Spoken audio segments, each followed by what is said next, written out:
Hey, yo, that Joe rocks. I don't care what nobody say, yo. That Joe rocks. Yo.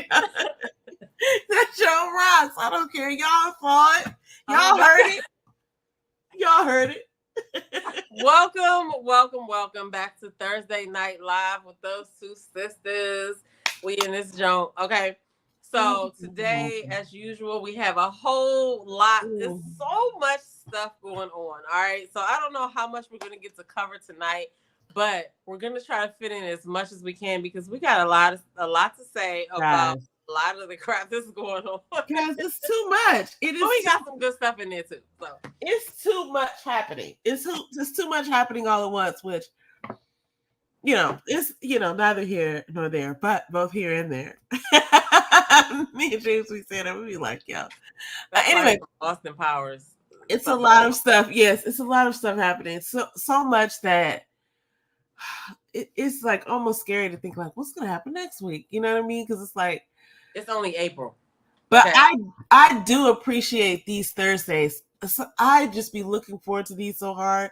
Like when I realized like, oh, we're going to film, like we're going to go live.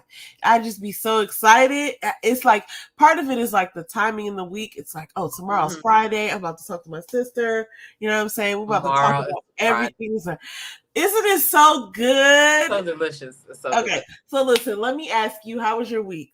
My week was good. I had something crazy happen today. Well, it wasn't really nothing crazy. It was a car accident that I witnessed today. But other than that, everything, this week has been awesome and amazing. I've had like moments where I've like had like aha moments this week. So I love those moments or whatever. So yeah, my week was good. How was your week? Oh, my week was enlightening. I'm learning a lot of things that enlightening. Here's why I say that. I'm learning a lot of things, like I'm solidifying things that were always there. It was like, oh, now I'll take you on as a fact. You're right. Like it's like the atmosphere was harmonizing the entire time, like, this is the truth. And then I finally was like, aha. This is what's happening. Now I accept it. So like it's so funny because me and James, I'm going to give one of his little isms, because we call them isms. When you listen to somebody and they have these little things that they say and you identify that with their personality, like whether it be somebody that like on a YouTube channel or on the radio or somewhere where you recognize their voice and it's like they do this thing or say this thing that they always say, it's like an ism. So James has these isms and it's just isms. James isms. And sometimes he says things that like really resonate. And one of the things he's talking about is accountability. And one of the things he was like, is like when you accept that everything that has happened, you have control over changing. Like it's like you have control over taking the next steps, right? But he said when you accept it, because I asked him to give me his definition of it. So it's like accountability, and I know this is not how it's structured, but it's just like what he said was that when you accept that everything that's happened is your circumstance, is up to you, like it's your responsibility to do something with it. That I feel like it's two different things, because one thing is you accept it, but one thing is like that's the reality anyway. So whether you accept it or not, that is the truth. Whatever you've done or whatever, however it's come to be, you have the power to be like, oh, I can do something different. But that's accountability. But the act part is the acceptance. Like, okay, now I accept that. So whether it's true or not, you were always in control of like what your next move was. Not even to say that like you were responsible or you were okay or accepted the things that happened to you, but it's like accountability is saying, this is what happens, this is what I can do, and moving on.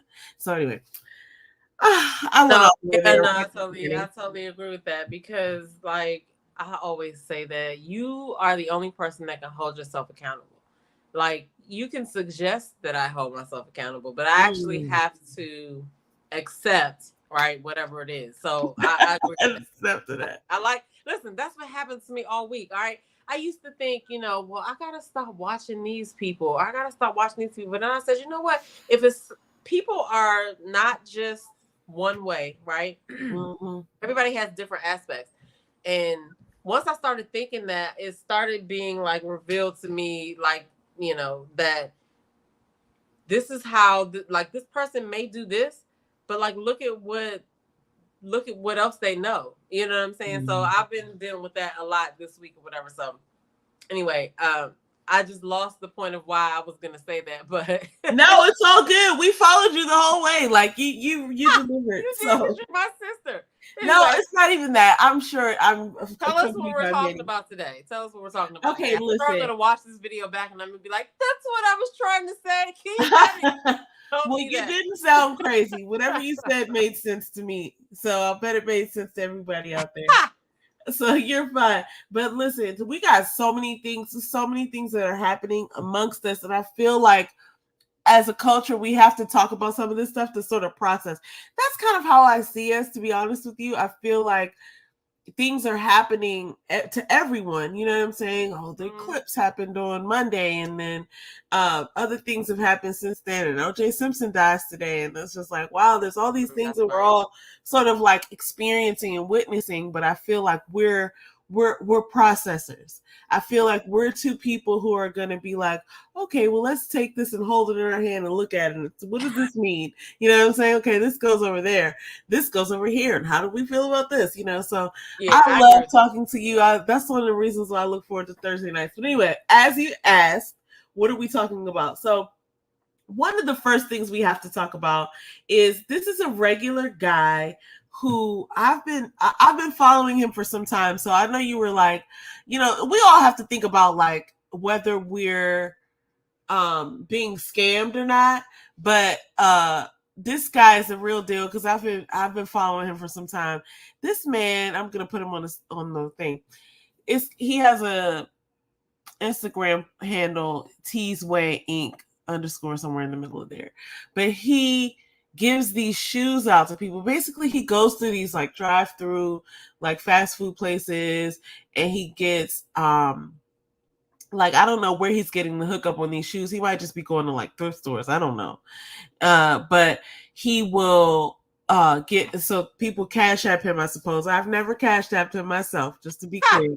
But you can Venmo or PayPal him. But I've watched him for several months, like maybe longer. He goes and he pulls up and he knows where people are who may be homeless, and he'll give them shoes. He'll be asking them like, what size shoe do you wear? It'll be like size 10 or size 11 or size 12 or whatever. He'll be like, okay, I got a size. So I guess he goes and he buys shoes, and then he just like hands them off. Like he probably buys like a certain category. Like I'll buy a bunch of size 8s through size 12s, and somebody will need these. But he just goes and blesses people.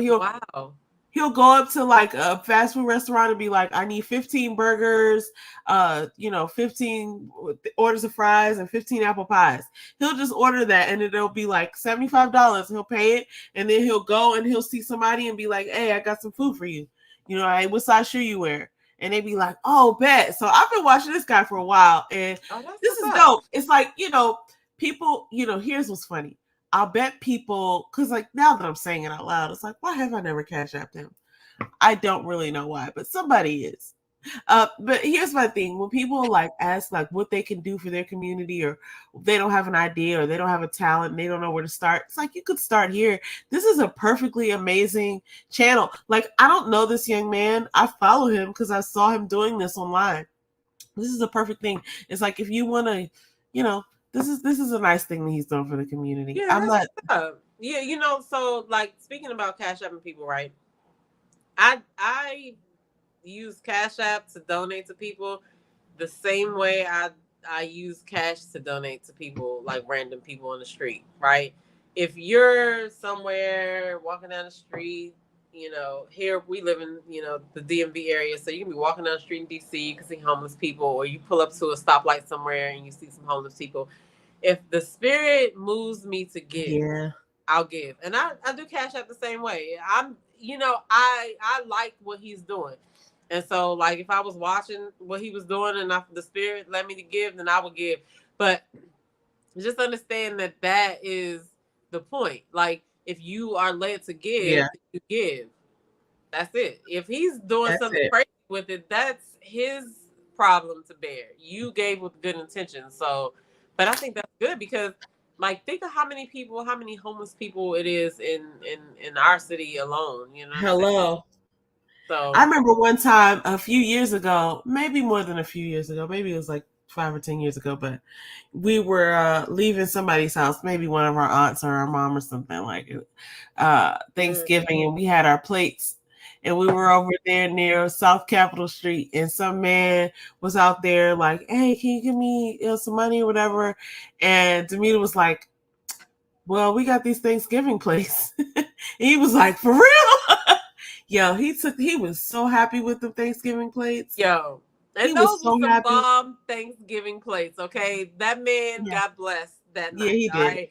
Because everybody can't really cook, but he got blessed that night. But like, I've had people though that I've offered food to that did not accept the food. They would rather have had the cash, and it ain't cuss me out or nothing. But it was just like, some people you could just, I guess it depends on where people are in their walks of life or whatever. But I offered this dude the sandwich because I hadn't eaten off the sandwich. Like the same, I got it and something happened and I just happened to still have the sandwich. But that was when I was working downtown in DC and I know it was from a great place. Yeah. I don't want that. Give me the money. And I was just like, yeah, I'll just keep my sandwich. Okay. Like, first of all, you don't get to decide what somebody gives you. And that's one of the things that I've been noticing about God too, is because it's like you'll ask God for money, but he'll just give you what you need. Like you think you need money to do a thing, like, God, I need money so I can get a car. This has happened to me, guys. This is so funny. I was praying for money to get a car. I was like, God, I need to get a car. I need to get a car. Please give me money to get a car. And God was telling me, like, you don't even know who I am. Right. And he just, this is so funny. And he just gave me a car and I didn't have to pay for it. And I was like, wow, I guess I didn't need the money. So sometimes you think you need money so that you can get a house, so that you can get whatever. But it's just like, you just probably need God because God's just going to give you the thing. And then you didn't need the money. And that's really kind of more powerful because it's like you could use money to trade for anything. You could, know. But it's like when God just go ahead and get you the thing. And it's like, oh, you thought you needed money, but you don't know who you're talking to. I'll just give you the car. Right. And it was just like, oh, wow. Right. You know what I'm saying? Like, okay. Like, I didn't need what I thought I needed. So, and I think you have no what she's talking about too. And it wasn't even a bad car. It was from, are we talking about the same thing? Yeah, probably. It wasn't even like a bucket. You know what I'm saying? So God blesses in abundance. We might have a delay, but that's okay. Another delay? Yeah, we do. All right, so let's just test it. 1, 2, 3. Oh, it's a 2-second delay. It's not bad. Okay, how did you know it's 2 seconds? This lady's a science. Because once I say 1, 2, I just count the seconds between you saying the 3. Oh. I don't even know where I picked that up at. So can I do that too? 1, 2, 3. Oh man, it works both sides. Then it means I have the biggest delay.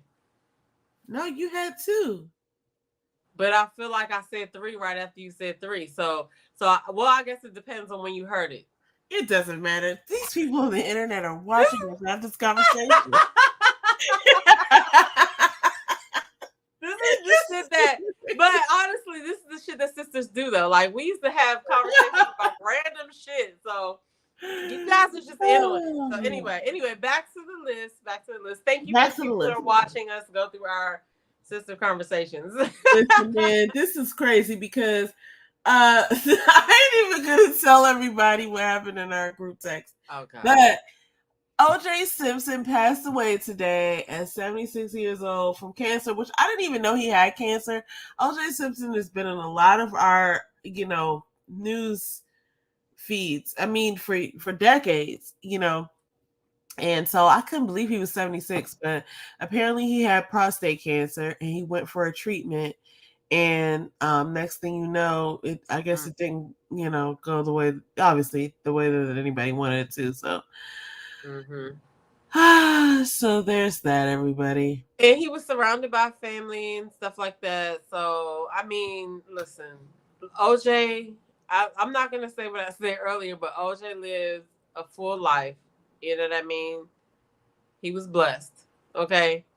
I don't even know how else to say it, but Johnny Cocker now this.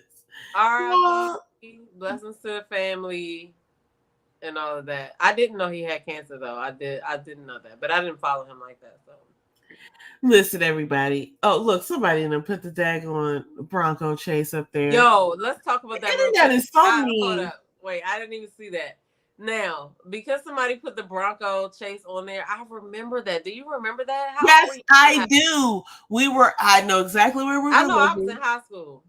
I know exactly where we were living. I remember where the TV was placed in the room. It was one of those old TVs. It was sitting on the floor, right? Like the little brown thing. You remember that? And I remember like, why is this? It was like a Friday or something, because whatever it was either Thursday or Friday, because I was waiting for like certain programming to come on TV. And I was like, what? Who cares that this man is driving this car? Like, we need to be watching the shows that were programmed. You know what I mean? What's going on? And I just remember like it was a big deal to the adults. But yeah, I remember watching that, Joan. I remember where we lived at. That shit was crazy. But listen. I don't want to make any light of it because I feel like there's a bunch of people on the internet that are gonna make those jokes, right? Sure. But I'm not gonna be one of those that do it. But I'm not gonna be one. I'm gonna refrain from doing it. I'm just gonna laugh at them in my head though, because I've heard, like, I know your mind. I can hear the buzz of your mind. I can hear the little jokes buzzing around in your mind. So I'm laughing. And listen, like concert. He lived a full life. He lived a full life. He's gone through a lot of things, and a lot of people around him have gone through a lot of things. And it's like he lived 7 or 9 lives. You know what I mean? Like he's done enough here.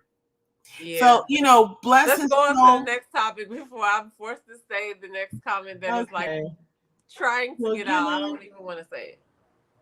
R.I.P. Let's move on to some good news. So Pinky Cole, who we all know from the business called Slutty Vegan, is opening up her 14th. Oh man, I wish this were bigger, but I think it's her story. So she's opening her 14th location of what is it called? Slutty Vegan, obviously. But I don't know if it's her 14th location of Slutty Vegan. It's her 14th location, like physical brick and mortar location, but she has started with a food truck. I love her aesthetic on her page. With a food truck in 2018, which means that it took her 6 years. And I can't even list all of her accolades here because when I had my show on Relationship Entertainment Television, shout out to Relationship Entertainment Television. Y'all make sure y'all go over there and support them and watch Millionaire Man Cave and all of the other melanated people over there that are giving y'all content. But when I had my show on Relationship Entertainment Television, I used to talk about her all the time when I talked about Entrepreneur of the Week. Because she's always elevating and doing something. She was in Time 100. She was, she's done so much or whatever. But to open up her, oh God, can you stop being ghetto? To open up her 14th location, right? When she opened up that first food truck in 2018. So that's only 6 years. And, then, I don't know, those of you that follow her know that she is, I think they're married now. She's married to the guy that owns Dave's Cheesesteak. So they both own restaurants. She got French, you know what I'm saying? Like, this is like what we should be focusing on doing. Like, whatever your craft is, whatever your talent is or whatever, right? Like focus on that because it only took her 6 years to do that. Some people can't clean up their credit in 6 years. So shout out to her. Also, I don't know if she's filled this position yet, but about 3 or 4 days ago, she was looking for an executive assistant. All right. So anybody out there I think both of us come from the executive admin world. Okay. anybody out there that is an executive assistant that has exceptional, extraordinary admin skills, because you're gonna need to go to her with like you're gonna have to actually be working. She was looking for an executive assistant, so I definitely recommend checking out her Instagram to see if she still is she to see if she's still taking applications or whatever. But shout out to her, because like these are the things that we need to be able to see and look at and know that they exist. So, while Yeah. we're doing all of our businesses or whatever, you might Yep. not have a vegan concept or whatever, but you might have something that you can follow in her footsteps in or whatever, because hey, she doing it. So props to her. I just wanted to bring that up. Absolutely. That was perfect, because I'm looking at this picture of her right here, and now she has like at least two more children, or two children. Mm-hmm. But she looks so fit right here. I was just thinking about that, like, man, I know that I'm on my workout journey, and I was like, she looks so good in this picture. But um she always looks good, but it's so amazing to see how what she's done with her business. And I feel like she's an example of what can happen when you just decide I'm just gonna go hard. And everybody, I'm just gonna learn everything on the long way, and you're just gonna see this happen. I feel like that's what she did. And I love her message. I love the way she thinks. Mm-hmm. I love it all. I love that she's winning right now. And shout out to her. Shout out to her whole family, for real. But absolutely. Because also, let me just piggyback too, because I feel you on that, because it's like, one, I think she's from Baltimore. I think so too. So that's kind of close to home, right? That's one. And two, she has the heart to help. She wants to help other businesses. She's had collabs with the Lip Bar, which is also a Black-owned business. They had a collaboration that they did. She's collaborated with a bunch of other businesses, but she's like, in different locations, she's able to bring in, like, maybe a person has a vegan option of like desserts, right? Then so my point is, like, if you are an entrepreneur and you have a product that you might be able to mesh with somebody else, like collaborate with somebody else to get your product out there and stuff like that. Like, she's very open to stuff like that, but you do have to be on point. Don't come with no bullshit. But like, I remember when she does these like American sessions and stuff. She does a bunch of different things, but she had a situation where people were sending her their clothing and apparel, right? We got a lot of people who are entrepreneurs, Black entrepreneurs, that have clothing lines, they have makeup lines, they have all types of brands and stuff like that. The way to get those out there is to send them to other Black brands, right? And she's very open to doing that or whatever. And I remember her showing when she went to the post office to pick up everything, and she opened up her truck. Her truck was filled to the brim with Black brands of clothing that people wanted her to wear on her tour of wherever she was going at that time or whatever. So definitely make sure that you're following Slutty Vegan, especially if you're an entrepreneur, because you never know when it's going to be opportunity. She hired her social media person off of social media. And the way that she hired her, well, this is the last one that I know of, is she put out the call for it, and the person who actually got picked was doing free, like, social media stuff for her. Like, she was doing it as if she had the job, and that's how she got noticed. So like, and then now she's looking for an executive assistant, right? An executive assistant wouldn't necessarily think of an entrepreneur to work for, right? Because we come from the corporate world. Most of us come from the corporate world or whatever, but your services could also be used in a bunch of small Black businesses, because you have an expertise of running that arena in the corporate world. Of running so, whatever it is that always she look out for ran. stuff like this. We've Right, been obviously toying around. she is at the top. We've been toying around for a couple of years Right. with some ideas about products, and I'm just listening to you right now, and I'm like, we need to have another conversation about some things. Anyway, some things that we both know that could be lucrative. But anyway, yeah, Pinky Cole, and just to confirm, she is from Baltimore. I looked that up. She's definitely from Baltimore, Maryland, and I think it says she was 36. Is she 36? I didn't know she was. I'm just so grateful for people That's She's what's up. 36 years old. She was born in 1987, Baltimore, Maryland. She's written that book that I think I just put up called Eat Plants, Bitch, or something like that. She has 91 vegan recipes that will blow your meat-loving mind. So, listen, she's done a lot for herself and for for her business and for the community. I'm so grateful to see her as an example, and I look forward to seeing whatever her and her family have to come, because like you said in one of those posts we just looked at, you could see that like he had liked it, but like here it is. So this post right here where I think this was 2 weeks ago, D Hayes, that's her husband. Yeah. He has the Big Dave's cheesesteaks.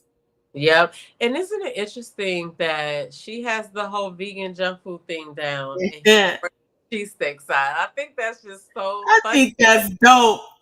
It's ironic though, but the crazy thing is, like people are diversify your bonds, everybody. Diversify. Listen.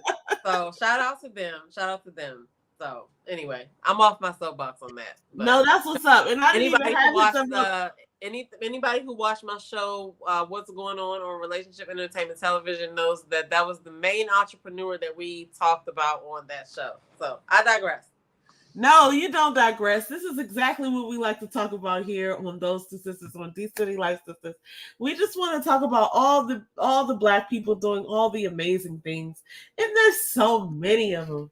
It's like, where do we start? We can't even end because there's so many Black people out here just doing amazing things for our lives. You know what? I'm gonna tune you into another. Shall I? No, this is so funny. So no, we talked about. I mean, I don't care. I'll talk about this lady all day. You cannot stop me. It has to be Tabitha Brown. Listen, let me tell you something, people. This lady right here, Donna and Tabitha and Abatha and these all three ladies. I guess we got to say three, maybe four, because she has Armitha. Listen, they all out here working. Okay, they're all here working so hard that now not only is Donna's recipe in Ulta, but now it's in Target as one of the permanent products on Target shelves. And you were saying that also some of her food products are there. Yeah, so she has a pasta salad, she has a hummus, and obviously she has the popcorn or whatever. So I'm gonna call my local Target to find out when they're planning on stocking the shelves, because I've been in there 3 or 4 times in the last 2 days. Mind your business. In there. Look, that's your business. That's your business. I think that if they don't have it in there by next week, I'm gonna do a video, and I'm gonna be like, I'm gonna do a video, and I'm gonna be like, Auntie Tab, listen. What's up? And she's probably not gonna see it, but I'm still gonna do it. I'm like, they don't have your product in the Target where I'm at. What do I do? So anyway, what do I do now? What do I do now? But you know what? I do believe that there's probably a couple Targets around here. So like, I'm a weirdo, and I have like favorite Targets and favorite. What is your favorite Target? Staples and favorite. Okay, so my favorite Targets, there's one in Bailey's Crossroads. Bailey's Crossroads is a superior Target. There's a Target in Merrifield, Virginia, that is actually dangerous to get to, because it actually sits up on like a 3rd story. You have to take like 2 escalators to get up to the Target. Yeah. And I always think about that when I'm over there, like, oh, don't lean over the side of the escalator.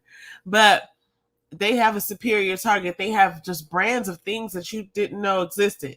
If they're at that Target. That was my question. What makes it a superior Target? But okay. So it's larger than other Targets. Another one is down on in DC. It's is it Capitol Heights? It's like a 2-story Target, and it's like a regular Target, but it's 2 stories. So they have everything, and it's like, I don't need to go to that Target. Oh my God, they have so many things. It's like, wow. But like, whenever you see a Target like this one in the back where the shelves look expensive, because those shelves, okay, look. Yeah, I don't recall seeing those. Those shelves be like. Well, I lied. There's a section in my Target that has stuff that looks like that, but no Tabitha Brown products are over there. So I don't know. But also that's not the what I was looking for. But so I gotta go check. I'm not gonna say that it's not there. I'm gonna go check first.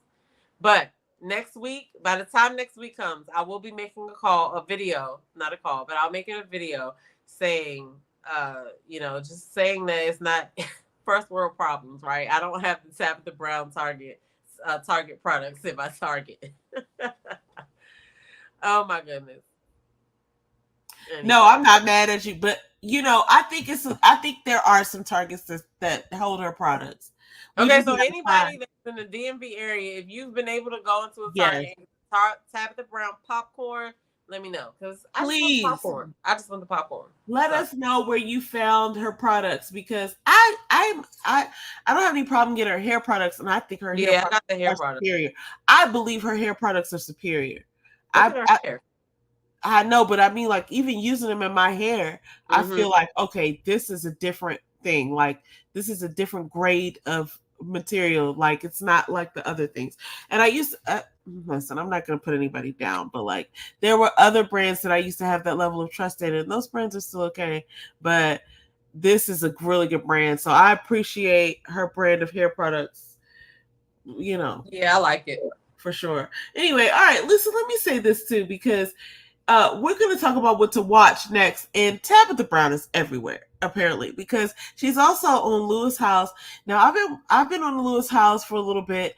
I think I had heard his name and I'd seen his interview with Kobe, but I didn't know who he was. And then maybe like a year or so later, you were like, oh yeah, it's like Lewis House said, or something like that. And I was just like, who is she talking about?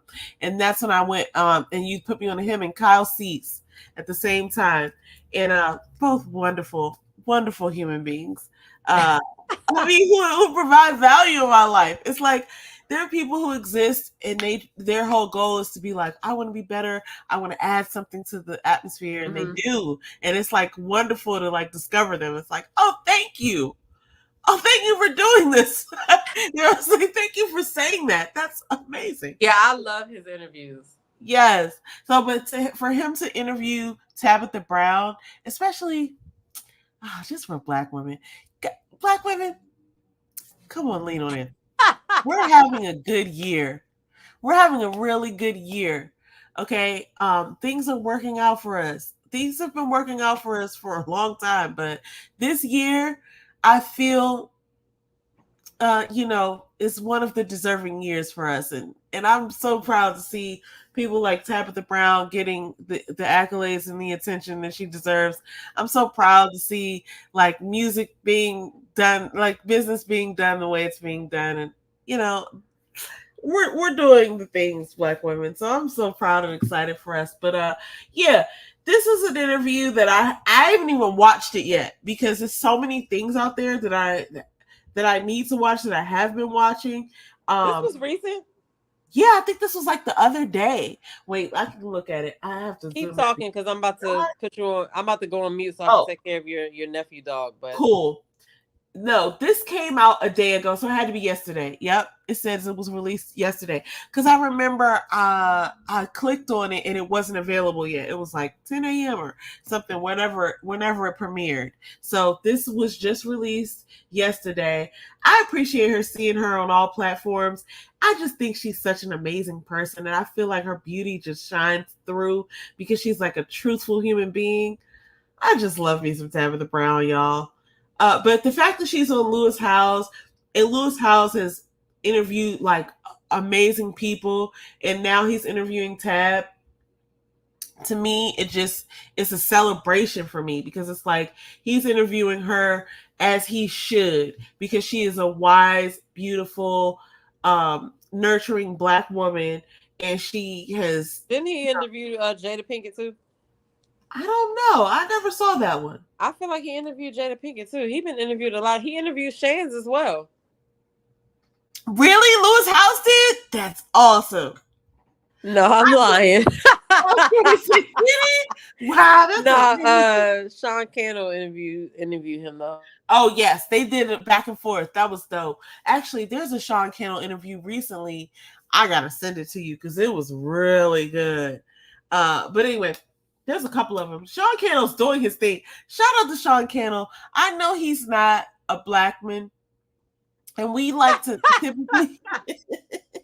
typically we like to highlight. Hey, Gwendolyn. Typically we like to highlight black people and, you know, people of color just doing their things. But, you know, shout out to Sean Cannell and Think Media, because he is seriously doing the Lord's work, and I really do appreciate him for his offerings as well. But Think Media is a hell of a force to be reckoned with. So I really do appreciate them, even though they're not, you know, typically what we discuss. But yeah, I can appreciate that. So anyway, okay, but like, let's move on to the next thing that's also relevant, because we're talking about what to watch. We're talking about Tabitha Brown. Obviously, we're going to talk about Club Shay Shay. There's a new interview out with Shannon Sharpe and Cam Newton. First thing, I know this is not right, y'all. The first thing I could think is like, these dudes are huge. Like, it's just two huge dudes sitting there with their legs crossed talking. I'm not used to seeing this, but they're both interesting people. I respect both of them. Cam Newton recently got into a little bit of drama because at one of his events, some drama popped off, but he survived it and he took accountability for things, and he's fine. I didn't feel like he needed to even take accountability for things, but support and love going out to both of these people. Cam Newton and Jasmine, what's her last name? Jazzy. All I know is I love watching her content. I cannot remember her last name. You know who I'm talking about? His baby's mom. No, I don't pay attention to him like that. So you're gonna have to explain it to me. Who is she? I didn't know that he and her were dating. I knew who she was, because she was on like this BET show, but she's also like a comedian, and I'd seen her online, so I knew who she was based on that. And then all these rumors started coming out that she was Cam Newton's girlfriend, and I was like, I didn't really care, but apparently that's how she was being identified. But I forget her name. Her name is Jasmine something, Jasmine White maybe, or Jazzy something. I can't remember. You definitely know who she is, because she does like skits and comedy, and you've seen her face before, and she's on like a Tyler Perry show or something like that. But anyway, she's pregnant, or she was pregnant. I think she gave birth already to their child. And her and Cam Newton have a new baby. But they seem like they're equally sort of like matched. Like Brown. Okay, Jasmine Brown. Yeah. She's so funny. She's really hilarious. But they seem like they're a good match. Like, I could see how they fit together. But anyway, this part of the story is about these two big dudes who are sitting there on the set, and I just was like, how big are these chairs? Because these are two football players, you know what I'm saying? And it was just so funny to me, because they're like two of the biggest people you probably would see in a room. Like, and they have their legs crossed, and they're having this I was about to say, Shannon Sharpe, his outfits are interesting. He's supposed to be 6'2", and Cam Newton is supposed to be 6'5". So yeah, they're big dudes. Like, they're big dudes, and they're sitting there, and listen, they're so civilized. You know what I'm saying? But look at them with their legs crossed. They're so funny. Okay. It's like they're having tea and crumpets. You know what I'm saying? Listen. It's hilarious. I shout out to both of them, though. This is not shade, because we love them both. No, I have shade. I'm bringing shade. Oh, God. Shannon knows that his pants are way too high. Okay. Oh. Anyway, that's just my opinion. He ain't looking at me, so I ain't really got nothing to worry about. But it's a whole nother story about Cam Newton. But I don't want Craig to be down my back if I start talking about Craig. Listen, don't you upset Craig, because Craig will be vocal about that. Jasmine Brown, I've never heard of her. I just subscribed to her now because you said it. I've never heard of her, but she has 2.3 million subscribers. But that just goes to show that Like, it's always somebody that's new that's gonna follow your page, because she didn't need my subscription, but she got 2.3 million subscribers, but I didn't know who she was. You're gonna laugh. So my She's point hilarious. is, to content creators out there that don't have 2.3 million subscribers, still push your content out, because you just never know who's gonna end up following you. Okay, but anyway, so she's funny. What kind of content does she do? She does like So she does some stand-up stuff. So like she just had a baby, like it had to be within the last like 2 months. She just had a baby, so I don't know what she's gonna do like recently or what you're gonna see on her page recently. But what she does is she does like some skits. She does stand-up. She has done some things where she let's see, like, so there's the skits, there's like she'll play different characters, like she has a group of friends that she'll do skits with, and then she also has like you know, I gotta see if this is her before I start promoting this lady, because she also does. So she does. I just realized though, but I feel like she plays characters. That's what it is. That's what I want to say. It's not just skits. It's like she'll have a character, and she'll have that character show up in different settings, right? And so she's like funny like that, where it's just like, oh, you know, she doesn't care. Like she'll just show up as this character and be talking like that person. So there's that, but then she's also got an acting career, so she's been on a couple of, the only thing I've seen her on is like maybe like a BET movie and a Tyler Perry show. So, but she's doing her thing, and she seems like a positive person. She there's this podcast called Keep It Positive, Sweetie, and it's with this actress from Zatina, or not Zatina, it's called Zatima. Oh, from Sisters. Yeah. Yeah. Zatima. So the person, I forget her name right now. Her name is Crystal, maybe. Yeah. Okay, so she with does the Veil. She does. She's in the show. She's with the Veil. Yeah, but he's right in real life. She's single. He's married with his kid and wife. But she's really close with the family too, though. Yes, but she seems like such a cool person. Like, I've watched a few episodes of her podcast. If you watch one episode of her podcast, you're gonna get hooked, and you're gonna watch like 4 more. What's the name of her podcast? It's called Keep It Positive, Sweetie. Okay. And she, in one of the episodes, she interviews Jasmine Brown, because on the show, her and Jasmine are not cool because she's trying to get with her husband or something. It's funny because I never watched the show, but I've watched all these clips from the show, so I know the characters, but I don't know the scenes. Isn't that weird? I gotta catch up on it, because I used to watch Sisters, but then I fell off, and then I never watched Zatima.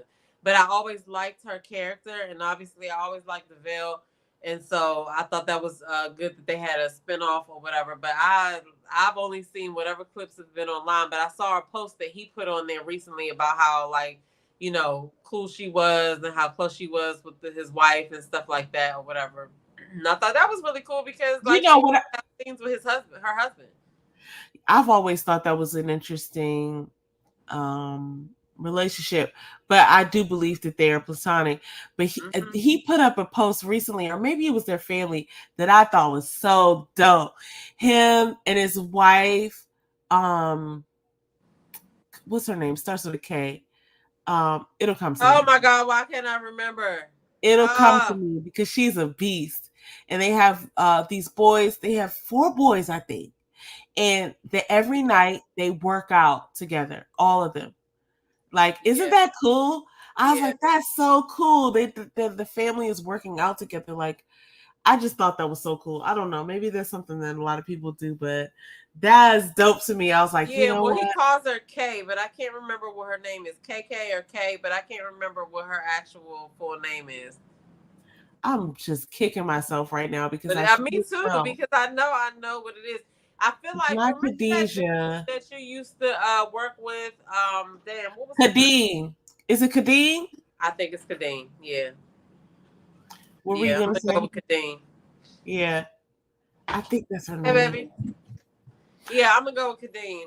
Your nephew just got in the house. Hey, world. Hey, young world. I got you a potato in there. Okay, listen.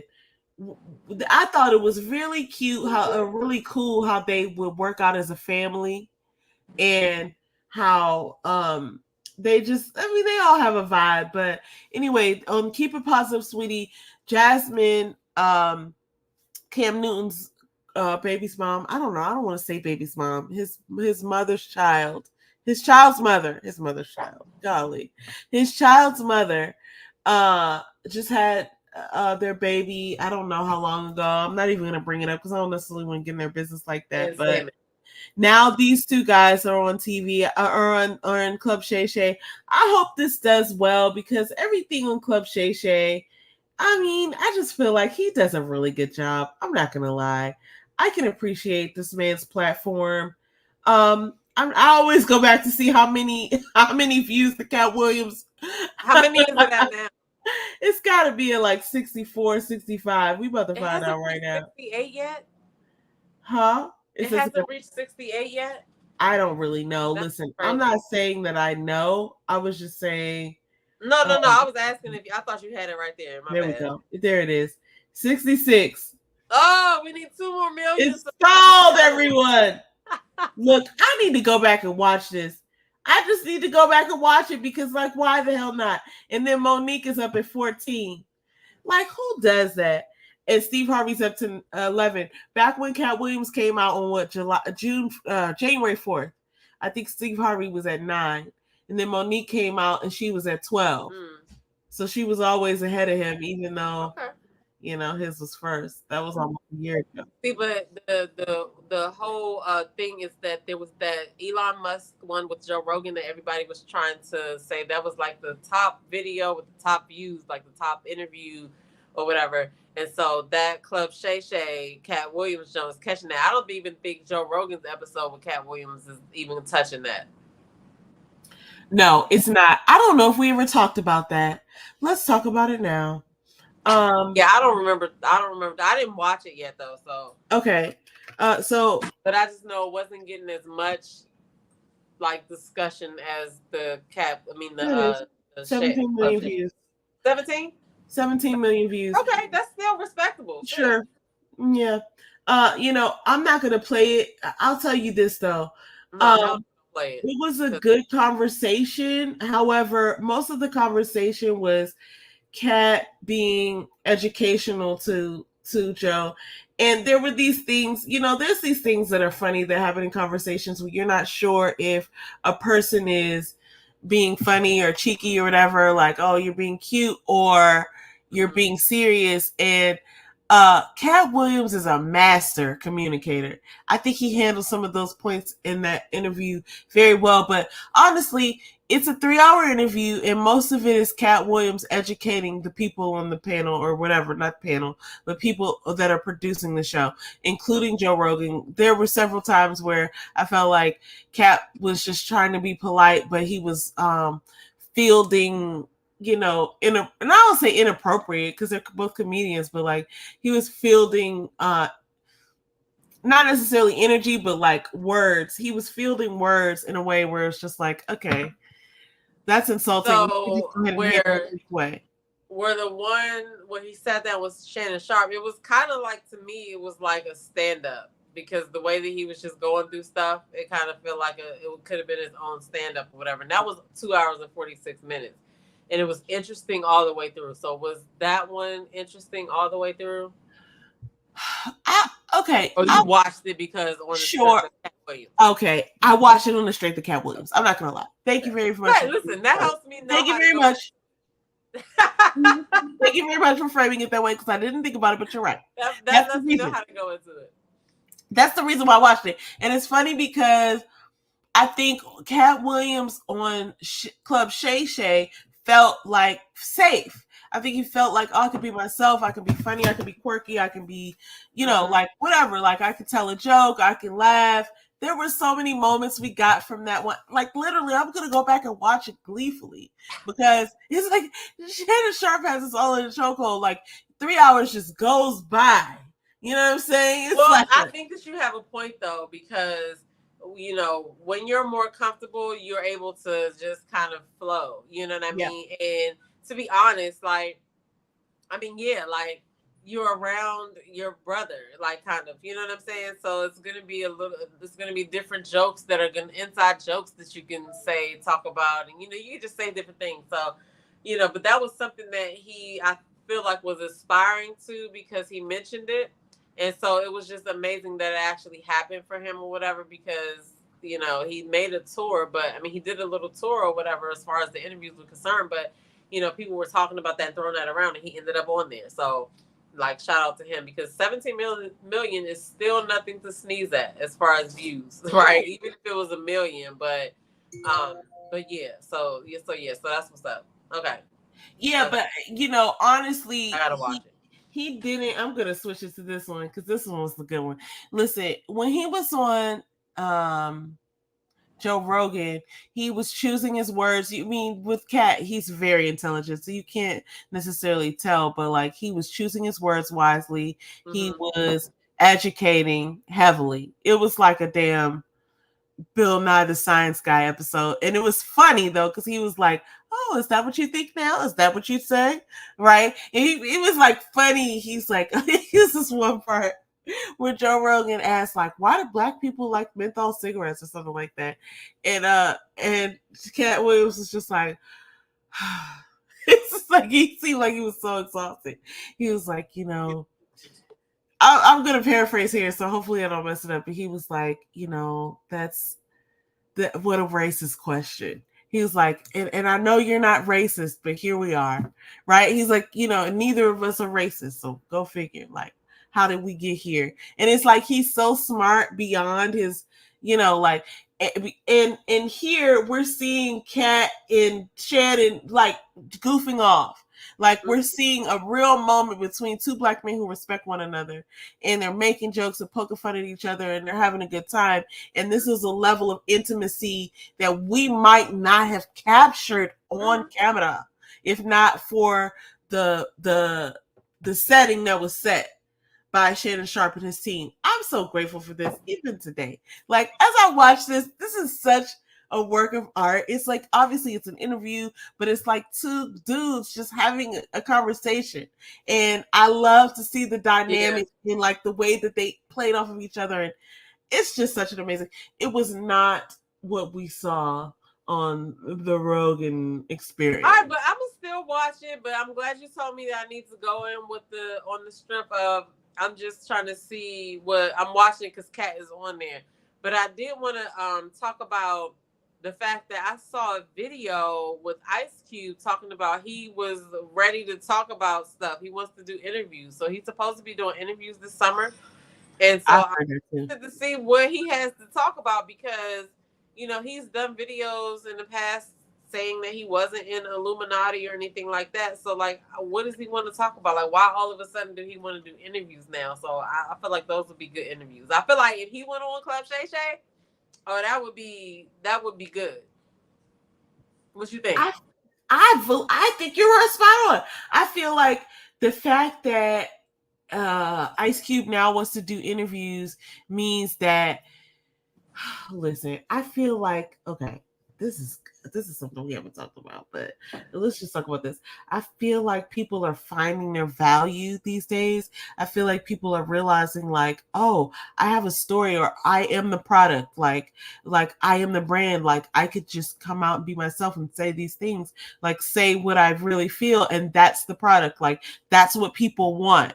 I feel like it's just a common realization, and I have so much to say about like music and things, but like one of the things we're going to get to is like people are starting to go on tour, and I felt like this for at least the past like 4 years, where it's like hip hop in the late 80s and 90s was so profound, and I think people were trying to find their voice, and it's the same thing that black people were going through with comedy and with fashion and with other things, but just like sort of the collective.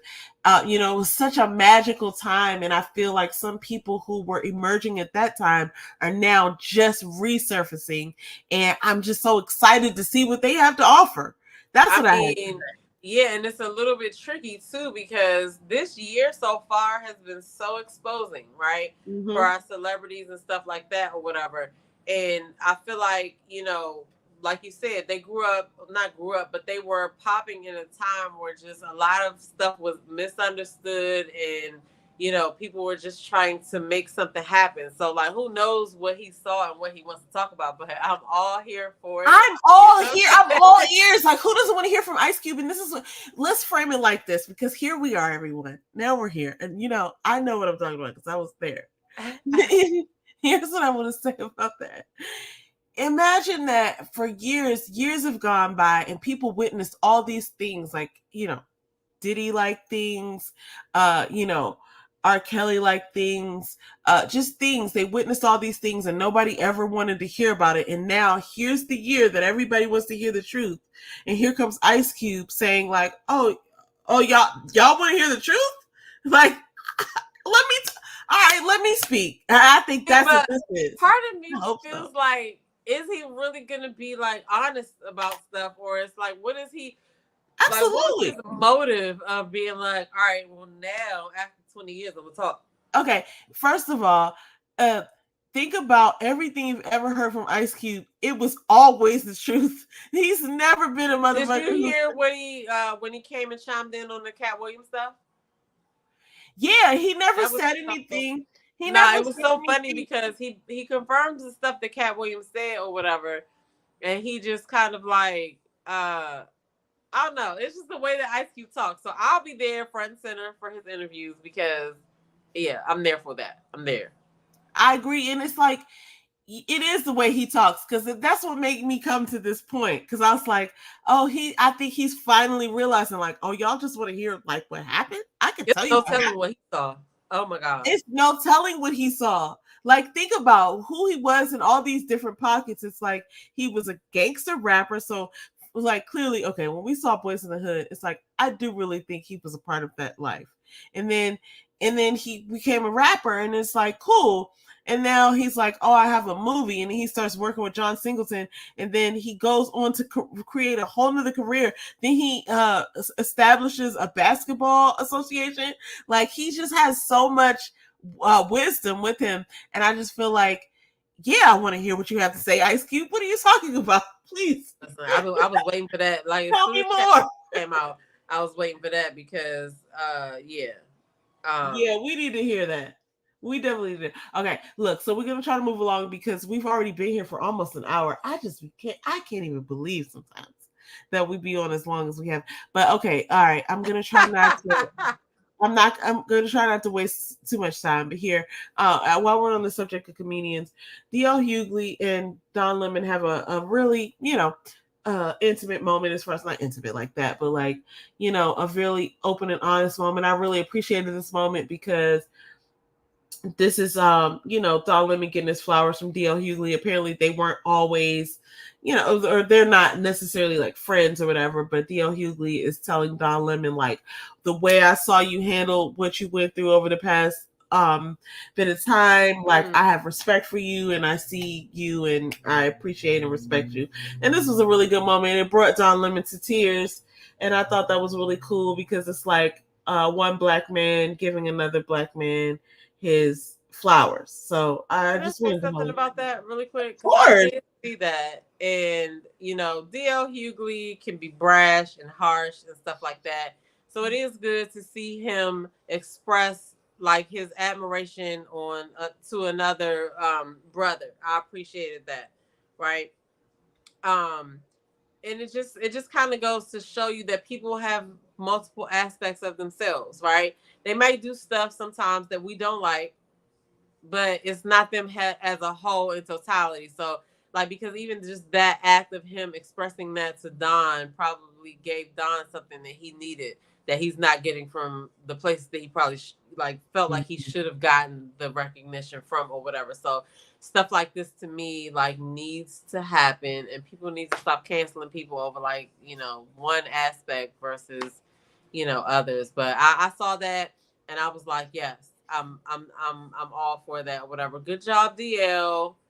We're not going to bring up nothing else that he said. This time we focus on him giving Don his flowers or whatever. So because I mean, like, the thing that I think made him get emotional was the fact that he probably never even seen that coming. You know what I mean?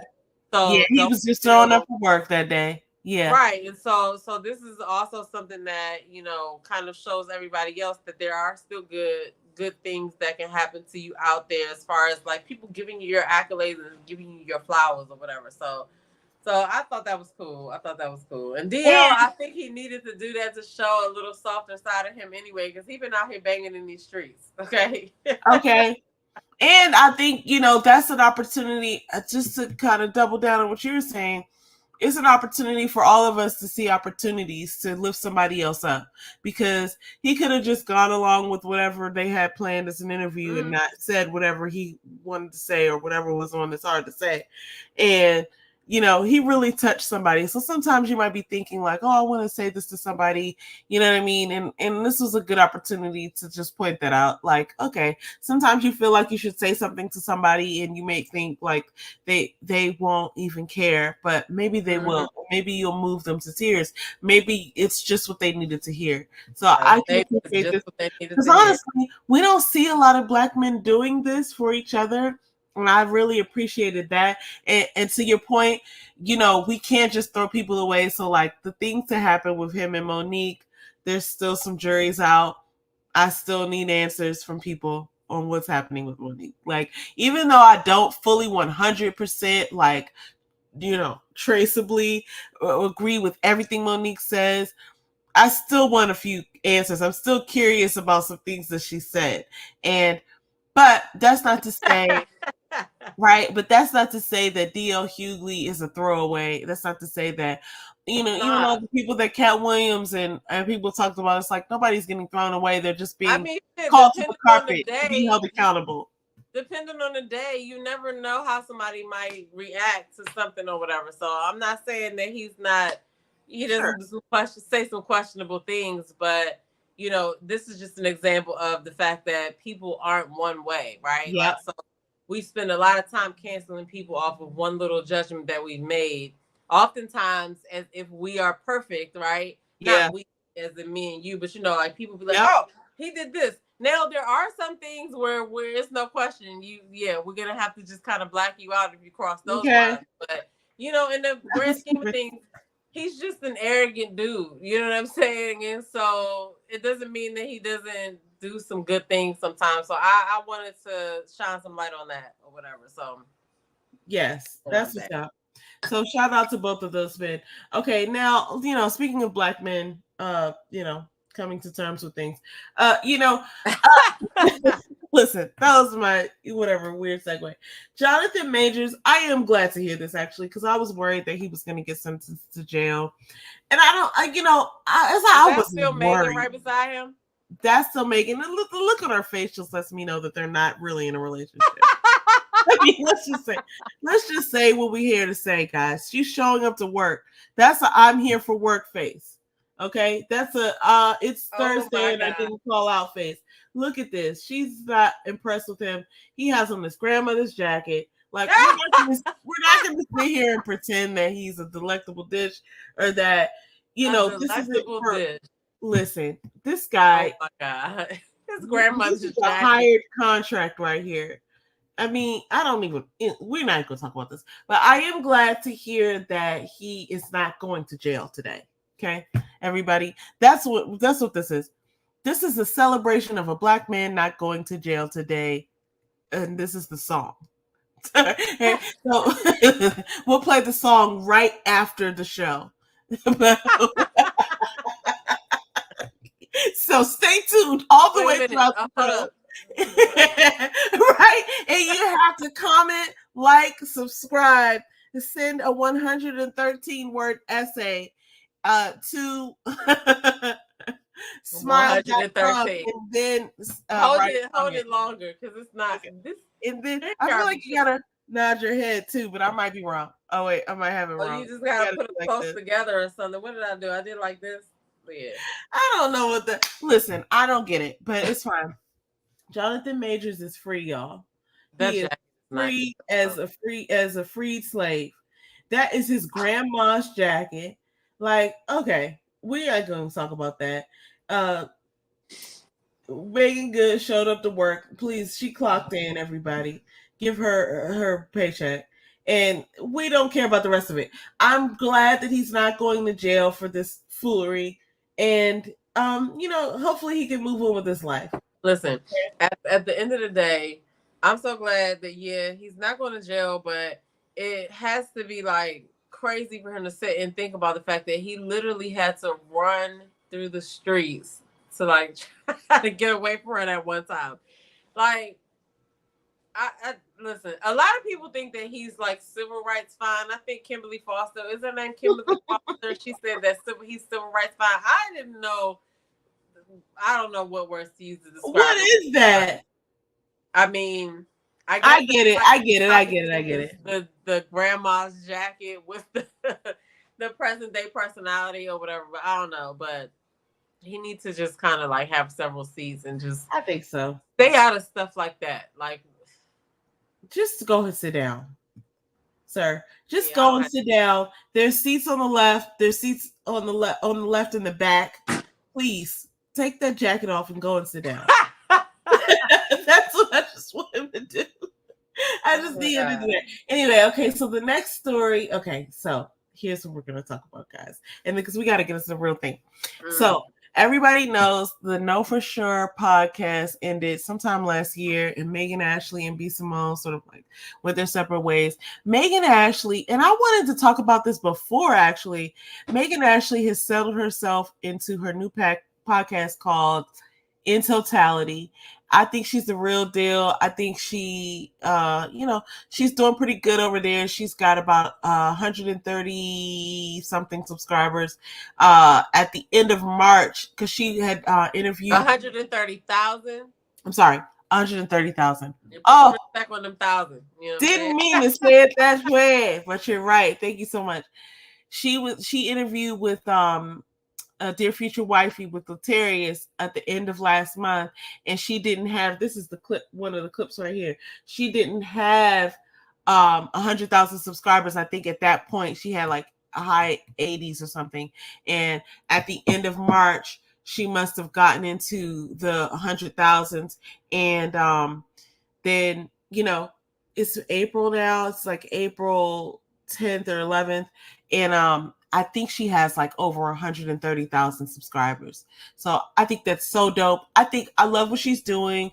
I love her spirit. I love her energy and stuff like that. Now, there's some things that were never explained about the way that the friendship ended, because the only reason I knew who she was because of B. Simone. But I've watched a bunch of her podcasts, and I really appreciate her platform. Yeah, I didn't know who she was before then, but I did like her personality. But I'm gonna let you continue because I don't really fully understand what happened. I know that they kind of ended their friendship. They tried to do therapy, and they had the episode or two where they were discussing it, and then she ended up starting her own podcast. B. Simone kind of disappeared, and then she resurfaced with her podcast. Has she had her first episode yet? Yes. B. Simone, you mean? Yeah. What was it? Was it last night? Did you see the promo for it? I saw two different trailers. One of them was where she she came and sat down, and then she was like, "What's this chair doing here?" And then I saw another reel. This one, I think, where she had little different snippets. But I didn't. When did the first episode air? So it aired. I think it aired on the 8th, but I only watched it on like maybe the 9th or the 10th. Because I was like, I think I watched it on the 10th actually. I gotta watch. But so these are clips from like the first few episodes, but I only saw the first episode, and she's sort of like going through her story, and I fell asleep in the middle of One Piece. But it's really interesting. It's really entertaining. I think it's gonna do well as long as she stays consistent, which she seems like a consistent person. I hope a world exists that we can, not me and you, but like people will support the both of them, because I feel like Megan Ashley is out here doing the Lord's work. I really do. And I can understand how people might be sort of, off put sometimes when people go into like topics like Megan Ashley does, but she's very approachable in the way that she, sort of breaks things down, and when she went on Dear Future Wifey, I felt like that was a really good interview, and I felt like it really showed sides of her that were just indicative of like who she is. I feel like I she gotta watch that too. I got like a list of shit that I have to watch. It's like 5 things on there right now. That's one of them.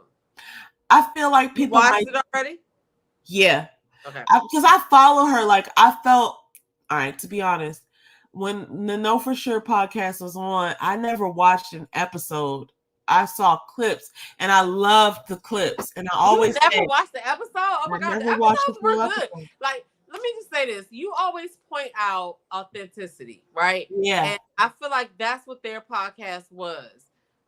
But we just didn't know what was going on in the background. You know what I mean? And then Yeah. like it's always very like messy when two friends that have been friends for a long time kind of part ways because Yeah. as a general rule, a person who's like a real friend is just gonna part ways and not like do anything crazy or messy or whatever. You know what I'm saying? So that's why I was like, I gotta watch her podcast. I gotta see what's going on because the trailers that came out to me kind of felt like they was like shady. And I don't take Megan like that. I take Megan as somebody who's really struggling with some issues and she trying to do what she's trying to do.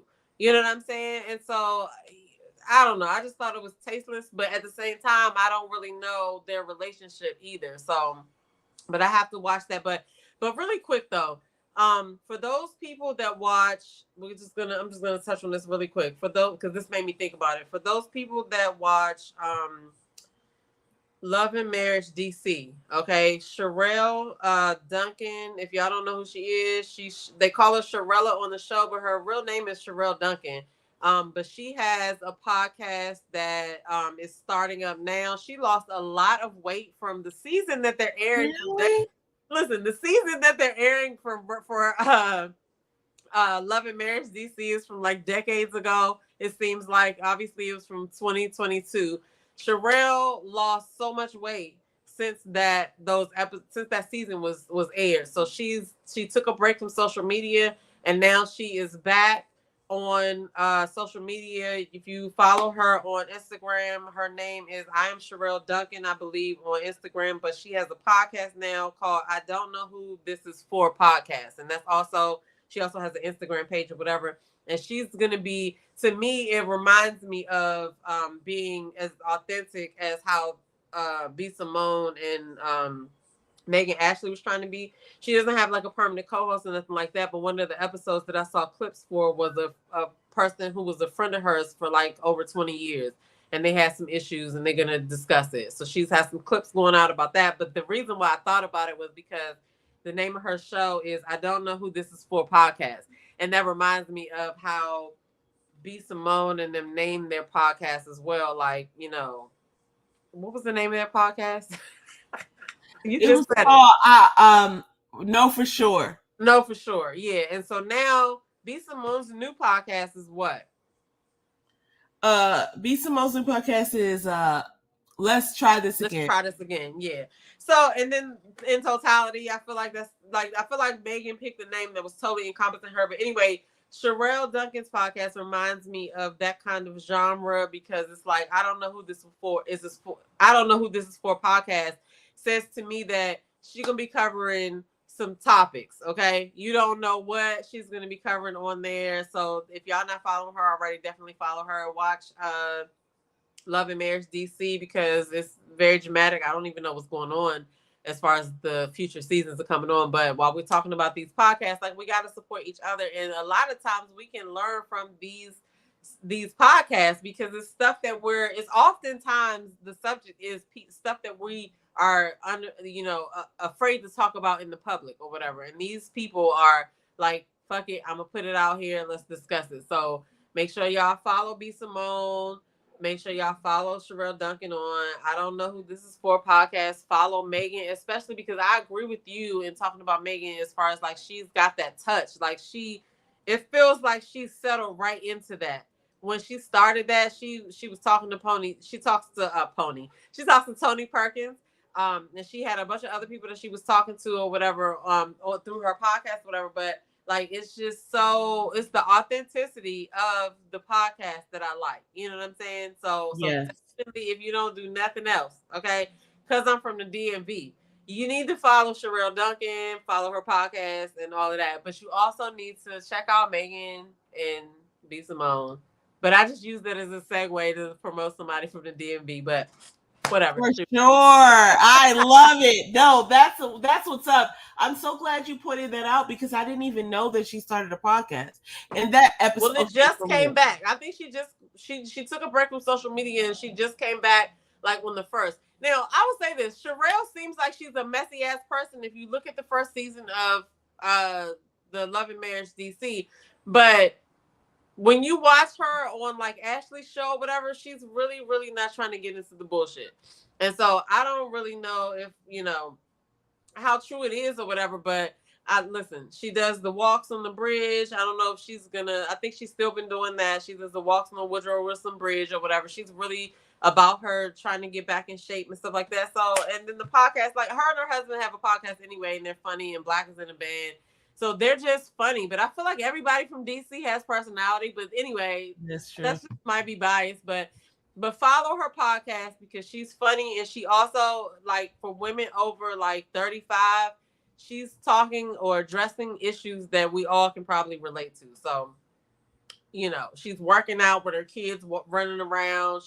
They're participating in the workouts. Like, she's really in, like I said, she lost a lot of weight. Okay, she really focused on herself and did what she had to do, because when I watched the last episode of the show, Love and Marriage DC. Yeah, I keep wanting to say Ready to Love because that's on my mind. But we anyway, about to go there. When I watched the last episode of Love and Marriage DC, like, I was like, I know she's sitting at home right now thinking, oh my God, I did that. Okay. Because, you know, I will just take this moment to say that as we age as women, it becomes harder and harder to get the weight off. And a lot of our problem is not what we can do physically, it's what we tell ourselves mentally. And so follow her because she talks about all of those things dealing with, you know, trying to lose weight, being depressed, and all of that. So anyway, I'm done with that. That's it. I'll mention it the next episode. Okay. Thanks. No, that was good. I'm definitely glad you shed light on Sherelle being or having a podcast, because I had no idea. And I'm obviously a supporter, regardless of whatever I say about the show itself, about Love and Marriage. But obviously, I support her. So so glad. So I don't know who this is for podcast. Go and follow that. I'm going to follow it right now because I wasn't. Yeah. But I'm going to go and also download the podcast. But I have to say that this season of Love and Marriage, I don't know where it went. We haven't even talked about that. We're probably going to do like maybe a part 1 and part 2, just breaking down the whole thing. Because you know what? This is what I wanted to say to you too. We need to probably have a meeting because we haven't even talked about this, guys. But sometimes I feel like, you know, we've learned, okay, let's just say this. I'm just going to tell the truth.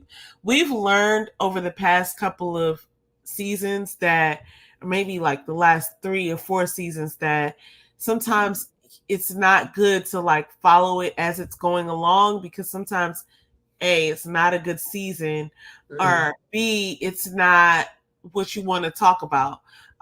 But with this Love and Marriage, it was good, but one of the things that was weird was like the pause between the two that happened in between the last episode of the season.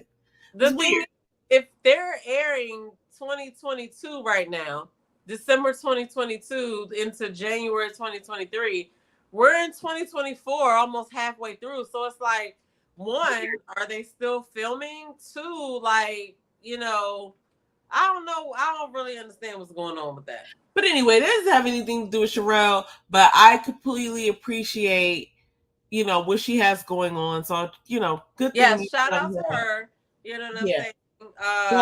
But my point was like, we're going to come back because we're going to talk about some of the things that are happening with both Love and Marriage and Ready to Love. We're going to end on Ready to Love tonight. But before we go there, just the last little piece on B. Simone and Megan Ashley. So I watched this. I don't know if you watched this.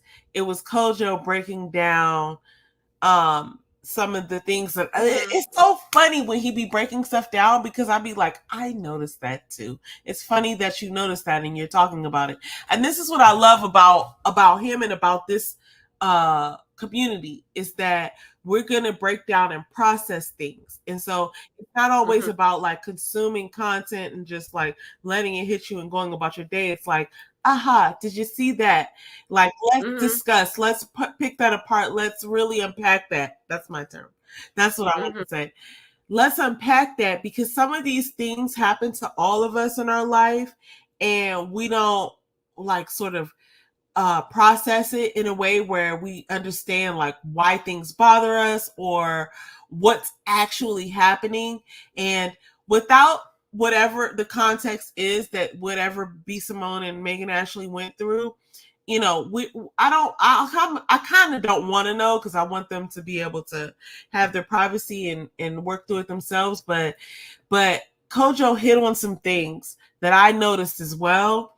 But you know, that's his lane, so you know, let him do his thing. But I saw some things too, and so sometimes us women, especially Black women, not even especially, I'm talking about Black women.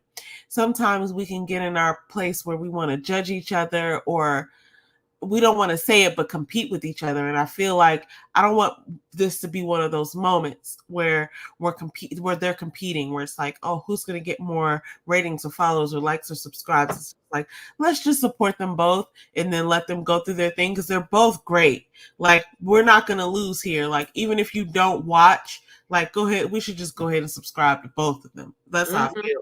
I feel like that too.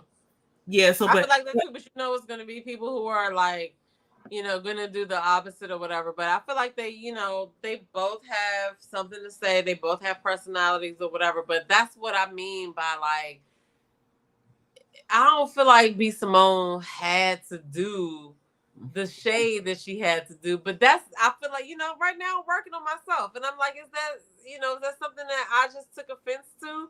Or is this something that she could have thought more about? I don't know. Like, so when I saw it, I was just like, okay, you're back. All right, great, bet.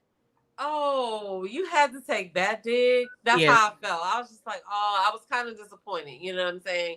But shout out to Kojo, because the reason why I really like Kojo, well, not even the reason why I really like Kojo, but I remember when I first found Kojo, I was coming across his videos for Ready to Love. And it was interesting because he had a take on the whatever his take was on the show, what was going on at the time. It was, I felt like an unpopular opinion, but it was the thought that I was having, right? And I'm like, oh wow, somebody who is thinking like, okay, yeah, that's what I was thinking. You know what I'm saying? Yeah.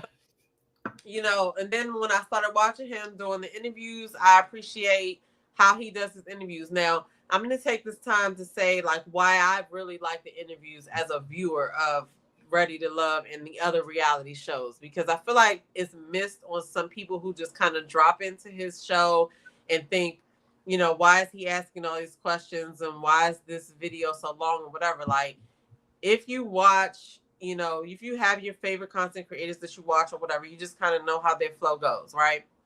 And everybody who watches him knows that when he does an interview, he wants to get into the interview, right? It's not just about the show. It's pretty much about, he's trying to get you to be able to tell the world or the people that are watching what you weren't able to say in the show. You know what I mean? And a lot of people use that opportunity because they're so dead set on trying to be right or trying to not look stupid. And it's unfortunate because that is the perfect platform for you to get yourself out, because he's going to ask you about your family. He's going to ask you about your childhood. He's going to ask you about what the fuck you've been through and how did you get here. This is the perfect time to figure out what you're going to, like, what story do you want to tell the people? You know what I'm saying? Don't get up there and get mad at the questions that you're being asked, because you have to realize that you are a public figure once you sign up to be on the show. And if you have a platform to express yourself and this person is asking you all questions about you, you're the one that decides what you have to say. So just use it wisely. You know what I'm saying? That's all I'm saying, because a lot of people go in there and they think that, you know, they're gonna, I don't know what they think. My point is, it's an opportunity to extend another part of you from the pieces that we didn't see on the show. So but shout out to him, shout out to the interviews, because I, for one, definitely look forward to how deep he's gonna try to go in the interview. And you know, it is what it is. Now, also shout out to Kamisha, because Kamisha is able to get the tea part, right? Kojo's lane is not the tea part. Kamisha was able to position herself in the reality TV world to the point where if something needs to come out, people already know to go give it to her. Okay. And so I appreciate that as far as well. You know what I'm saying? But like the cast members, I feel like they have misdirected anger, because they get mad at Kamisha when stuff comes out. And then it's like, but you actually did it. So it's like, why are you mad at the people who are talking about what happened versus being mad at the network? So, you know, I'm gonna get off my soapbox at this point, but you know, I just wanted to say that because you had Kojo on the screen, but then it led into that. But anyway, I digress. No, it's all good. I was just going to put this up there too, because since I had Kojo on the screen, yeah, for sure. I think that there's room for everybody, but I think with Ready to Love, look, we're going to get into that when we get into our breakdown, and I think it's probably going to be a 2-part breakdown. But shout out to everybody out there who's doing this work in this space, because it's not easy. I can tell you that, like, it's not easy. No. But when it comes to, you know, Simone and Megan Ashley, this is a situation where I don't even feel like it's really messy right now. I feel like it could go there. Hopefully it won't. But B. Simone is doing this thing in the beginning of her, what it seems like. I don't know, because there's only one episode that I saw, but it seems like she's going to do this thing where she's doing a vlog in the front of the episode, the podcast episode, where she's kind of like showing her, like, whatever she's talking about. And in one of the pieces of footage that was included in the vlog, she was like, I don't have anything negative to say about, you know, my previous situation, whatever, right? Well, she was obviously talking about Megan Ashley. And then she was like, publicly, which then alluded to the fact that you do have something negative to say, not publicly, right? So yeah, but like, then as a it was messy. Content creator, though, you really never know what to believe, because maybe she's saying that for the pure, like, you know, superficial reactions that she's gonna get from people or whatever. But then it's like, okay, are you really saying this? You know what I'm saying? So I don't know. Like, it's like, do you really need to do that? Like, it could get messy if Megan decides to participate, but I feel like she's not gonna participate. She's just gonna be like on some like God shit to me. I feel like, I don't know. Well, at the same time, she never came out and said anything either, which I don't know if she would, but at the same time, there is a possibility that could exist where maybe Megan Ashley didn't do the most, you know, like maybe she, because B. Simone says in the thing, well, I walked away from, basically she alludes to the idea that she walked away from the relationship.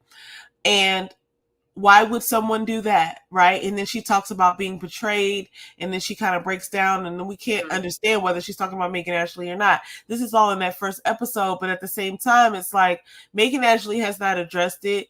B. Simone is sort of dancing around it. Now, it could be for publicity, to promote her thing, but she doesn't really need that, because we never knew who Megan Ashley was anyway without B. Simone. So I can't see her placating on like, hey, let me tell you about what happened, because it's like she introduced us to her, so she doesn't need to do that. Though, like, okay, say you got two friends and one of them is known for being messy and the other one is passive aggressive, right? Yeah, it's like, I think you named it. I think you named the person that is passive aggressive, it's gonna take so much for them to actually come and like initiate something or respond to something. It has to be whatever she's responding to is going to be have to have that much of a, like, you know, an effect on her or whatever. It's like she probably already knows her friend does the most, or ex-friend or whatever does the most, and this bitch is going to go out here and do the most like she does, because that's Like, that's what she does. Girl, baby girl, she's gonna do the most. So Megan probably already expects that. You know what I'm saying? Yeah. And so, but because I watched Megan a little bit more than I've watched B. Simone, yeah, I feel like Megan is gonna take the high road. yeah. You know what I mean? And she's gonna let Megan do whatever. Let B. Simone carry on however she do. But I feel like it's a line that B. Simone probably knows she shouldn't cross or whatever. But it's like, why are we doing this? You know what I'm saying? Like, why are we doing this? Like I don't know. I feel like she should just start over and do not like start over, yes, but not try to drag the other person into it. Now, with that being said, I understand that B. Simone probably has gotten so many comments and messages and all types of shit just to be like, you know, you did this wrong. I do understand that. But if that was truly your friend, right? A person that's truly your friend, you're not going to go dog them or whatever. You're going to try to leave the situation as untouched as you can to try to see if y'all can just move on. Like, you're not going to like, I don't know. I just hope that because I saw those two trailers and the way that she did, I was like, wow, like she's probably still feeling some type of way, and she's going to keep going until she can get a reaction out of Megan. But I don't really think she's going to get a reaction out of Megan. What you looking for? I don't even think she's necessarily optimizing for a reaction as much as she's optimizing for clicks and views. And she doesn't need to do that, but it is that much more salacious when she does. But that's crazy though. Do you think she needs No, but I think of course she's gonna roll up on that red carpet of speculation, because Megan is not gonna come out and say, hey, this is how our friendship ended. But B. Simone would. She would definitely be like, hey, come and listen to the story and buy a ticket and a drink. It's a 2-drink minimum. Come on in. I think Megan Ashley's never gonna do that. But at the same time, there is, okay, let me just say this. There is a reality that might exist where Megan Ashley does not have the cleanest of hands in that breakup. And I think that possibility exists. And if it does, then it would make it even more of a suspenseful, Okay, so let me pause you right there. What could it be? Something that stems from her being passive aggressive. Struggles. Something that we've seen. But let me say this: something that stems from her mental struggles, or something that she was purposely trying to be like fucked up about. Right. So that's gonna make B. Simone look bad if she highlights something that was the result of her going through mental struggles. So I would hope that okay. No, I don't think like that. But at the same time, it could also go vice versa too, because at the same time, like, yeah, if you have a person who's going through some stuff and like their stuff always comes on you, because that's kind of the gist that I got from B. Simone, that she felt like it was like Megan was a heavier lift than she was as a friend. That's how I kind of got it. However, like a heavier burden. Yeah, but however, like, that doesn't mean that she wasn't ever a heavy burden or a burden to her as well. So who knows how it could go? But my point is, if you have a friendship that's that long, I don't know. I'm just the type of person that whatever happens between us happens between us. Even if I hate your guts right now, and you used to be a friend of mine, like a close friend of mine back in the day, I don't have an urge to be like, let me come tell you all her business. Right? I'm just like, that was that. It is what it is. Wish her well. I'm over here. She over there. So for you to actually want to, put anything out, that says a lot. You know what I'm saying? I don't know. You have ex-friends that you weren't really, you probably didn't end on the best terms, but y'all didn't air each other out, right? You just kind of went your separate ways. No, but I think that it's okay. I think it would be a real play for B. Simone to sort of drag it out and be like, let me just drum up as much as whoever's curious and interested, like, come on and follow me. And I think that's what the clips were about. I don't think that, I don't know what the episode. But it's salacious or whatever, but time out real quick. And you're here watching us as well. So thank you, Doghouse. Thank you for watching. I hope you Doghouse like says, and damn, subscribe only and 2 comment people below. watching. Looks like it's time to quit. We're not going to quit because you're still here. So obviously, we compelled you to comment. Thank you so much. Thank you so much for watching. Anyway, I hope you like, comment, and subscribe, and make sure you share it with all your other hater friends. I know who that is. Anyway. I don't even know who that is. I don't know who that is either. I'm grateful for the comment. I'm grateful for the engagement. I'm grateful for the comment because if it takes, if you were able to take your time to type that, then you obviously cared a little bit. Anyway, I'm grateful, but I think that she's gonna drop. I think as far as like promos go, yeah, B Simone's gonna do it. And I'll tell you one thing: that promo was fire. That promo was good. I watched it from the beginning to the end, whether it was salacious or whatever. It was entertaining, and so I have to say that that's one of the things, because I never even watched the full episode to know for sure. I watched the clips. Really? I enjoyed the clips. I really did. Like the podcast was good. I would share the clips. I would listen to like 10-minute clips, and be engaged and be like, wow, what is the next thing they're going to say? I even watched like people's breakdowns of things, and I didn't, I just never got over to watching an episode, but shame on me. But because they both have good personalities, you know what I mean? But like I have watched both of their individual podcasts though. Like I was, for some reason, I'm just drawn to Megan. I feel like she knows what she's talking about. She's inspirational to me as far as like her thought patterns and the way that she thinks about the word. I appreciate that, and I can take something from that. And I think B Simone is really entertaining, and she's also very. She disappeared once Megan came out with hers. Like once they broke up, she took a hiatus. So I watched this show with them together, but I'm gonna go back. I need to catch up on Megan's show, whatever. I need to definitely watch her episode with Dear Future Wifey. Definitely. And you know what? On too. Maybe don't even worry about like catching up. Like that'll happen naturally, but definitely watch the Dear Future Wifey. And I would recommend watching. Oh man, there's this one. Okay, man, I'll send it to you, but there's this one particular joint where, let me see if I can bring it up. Okay, so let me bring up her page. There's this one particular one that I felt like was a bomb. So this is her on Dear Future Wifey, and there was a little bit of connection stuff happening there. I'm not gonna lie. This one, between him and her, this episode of her podcast was so good. This man, John Bevere, wrote a book called Beta Satan, and I think he's a well-known pastor.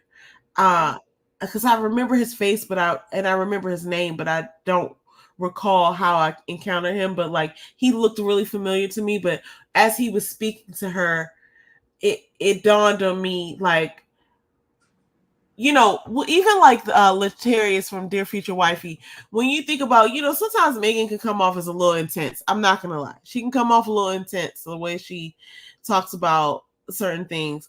But when she encounters other people that I respect, they think the same thing about her that I feel like I'm getting when I'm watching. So that definitely does not get lost on me. And when she did this interview right here with John Bevere, I was so first of all, what he was saying was crazy. It was like, wow, I didn't watch it. Was good. But also, that and Dear Future Wifey, if I was going to recommend 2 episodes, it would be those 2. I don't recommend you go back and watch all our episodes. Like, it's not that serious. You'll get it from just picking any 2, not even just those 2 that I mentioned. No, but I saw what she did with Tony Perkins or whatever when she first started or whatever. Oh, Tony. I remember watching what's his name? Tony Gaskins. Why do I say Perkins? Oh, Perkins is on the news. So no, when that first happened, I remember Kojo talking about it, and I remember wondering like what happened or whatever. But I watched the episode with her and Tony Gaskins, and but I just been busy with other stuff. But I really do need to go watch the episode of her on Dear Future Wifey because, like I said, I like those podcasts or whatever. But I think she's just getting her sea legs. I'm so excited to see where she takes this. I'm just saying sea legs because she didn't really want to do this at first. And now, like, to see her come from not wanting to do it to being really good. She's really good. I think. I mean, I feel like she jumped right into it. And I think she didn't know what was going to happen, but she probably has found that like she just is going to tell the truth, and it works.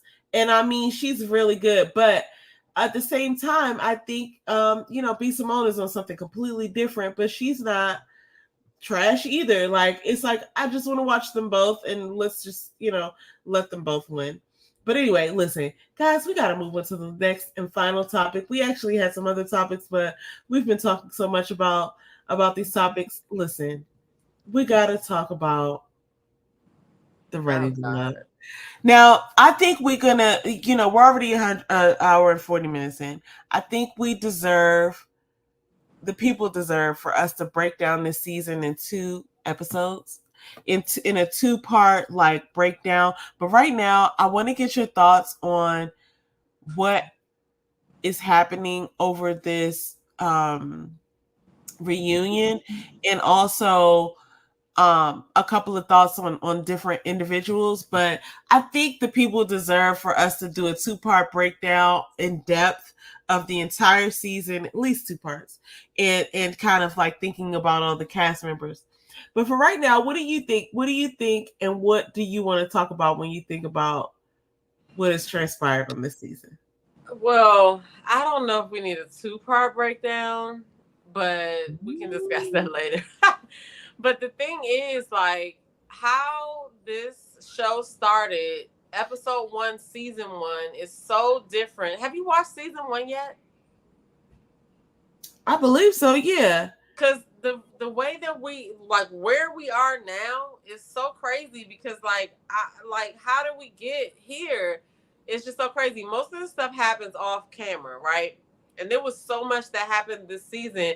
I kind of feel like this cast this season had some type of plan going in. That's how I feel. Like, I feel like they felt like they understood how everything worked, and they were going to do this. Even though it didn't work out the way they wanted to, I feel like some of them had a plan of, this is what we about to do going in. Okay. So we have the reunion next Friday. Right now it's like, how many couples did we get from it? We got Mika and Justin. We got, we almost have Vanessa and Chaz, but Chaz was one of the ones that prepared himself to, like, he prepared whatever he wanted to do, he prepared it, right? Before the show. And so that was that. And then you had Patrice and Alonzo, which I don't know if you got the chance to catch Alonzo's interview with Little Black Book. I didn't. I couldn't watch the whole thing, and I deserved to watch the whole thing, so I didn't. I was about to say, the way you just hung your head looks like you did. No, but I know what Alonzo's on. I know what Alonzo's on because I saw the reunion. He's like one of those dudes that just... I know who he is. First of all, I know who he is because he was wearing skates and he was dancing and he had on a party shirt. And so I know exactly who you are, sir. I know what your 3rd grade teacher's name was. I know how your auntie put cocoa butter on your face before you went to school in 3rd grade. Like, I know exactly who you are. And it's like, yeah, it's fine. Yo, when I watched the interview on Kojo's channel with Alonzo, I was really, really just exhausted with Alonzo, because he's one of those people that will, like, he will put in the work to talk you in circles to confuse you before he ever admits that he's wrong about something. So I'm so sad that he's that guy. That was crazy to me. Like, and then he'd be having the serious face when he be trying to lie, and they'd be like, bro, do you not realize that, like, we all understand what you're saying and we all understand it's not true? But anyway, so that was interesting, because if you saw the reunion, he lied and said that, he gave Patrice a key, and Patrice caught another woman there at the house or whatever, and he lied and said he didn't sleep with the woman. And then come to find out, Patrice met up with the lady outside of that and found out everything, right? And then he admitted it after that. But it's like, bro, you just said that you didn't do it. So it's you just said there was nothing going on. So that just... He's like, yeah, I slept with her in May. he's just exhausting, right? That's just all I can say about him. But as a whole, right, I feel like people went into this season with a plan. And however it played out is however it played out. But not a lot of people were there looking for love. I don't even understand how Patrice was able to like stomach dialogue with Alonzo to even get to the point where they were like so like locked in at the end because of just the way that he was trying to explain himself out here in these streets or whatever. I But can see how she fell for him. I mean, I can see how she felt for him in the way that she did mention that, like in the beginning, she said that she was tired of going to like date dudes that she had to go pick up. And so that, I mean, that told me that she is one of those people that look at potential. You know what I'm saying? And I ain't knocking it because I used to be looking at potential too. I ain't never went to go pick up. I never went to go pick up no dude, but like sometimes you look at the dude and you be like, oh, he got potential. But if he's not focused on that potential, like why are you focused on it? Like, so you know, I listen.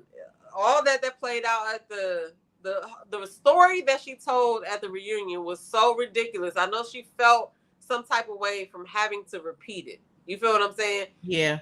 And so that's the whole point. Alonzo's ridiculous.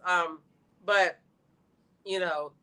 Like I'm disappointed in where we are at this point with Ready to Love because from the first season I was, you know, the expectation was so much higher than where we are now. But they are casting, I think, in Philadelphia now. I don't know what the next. Oh, that's cool. I don't know what the next season is going to be, but you know, I'm not really. I don't know.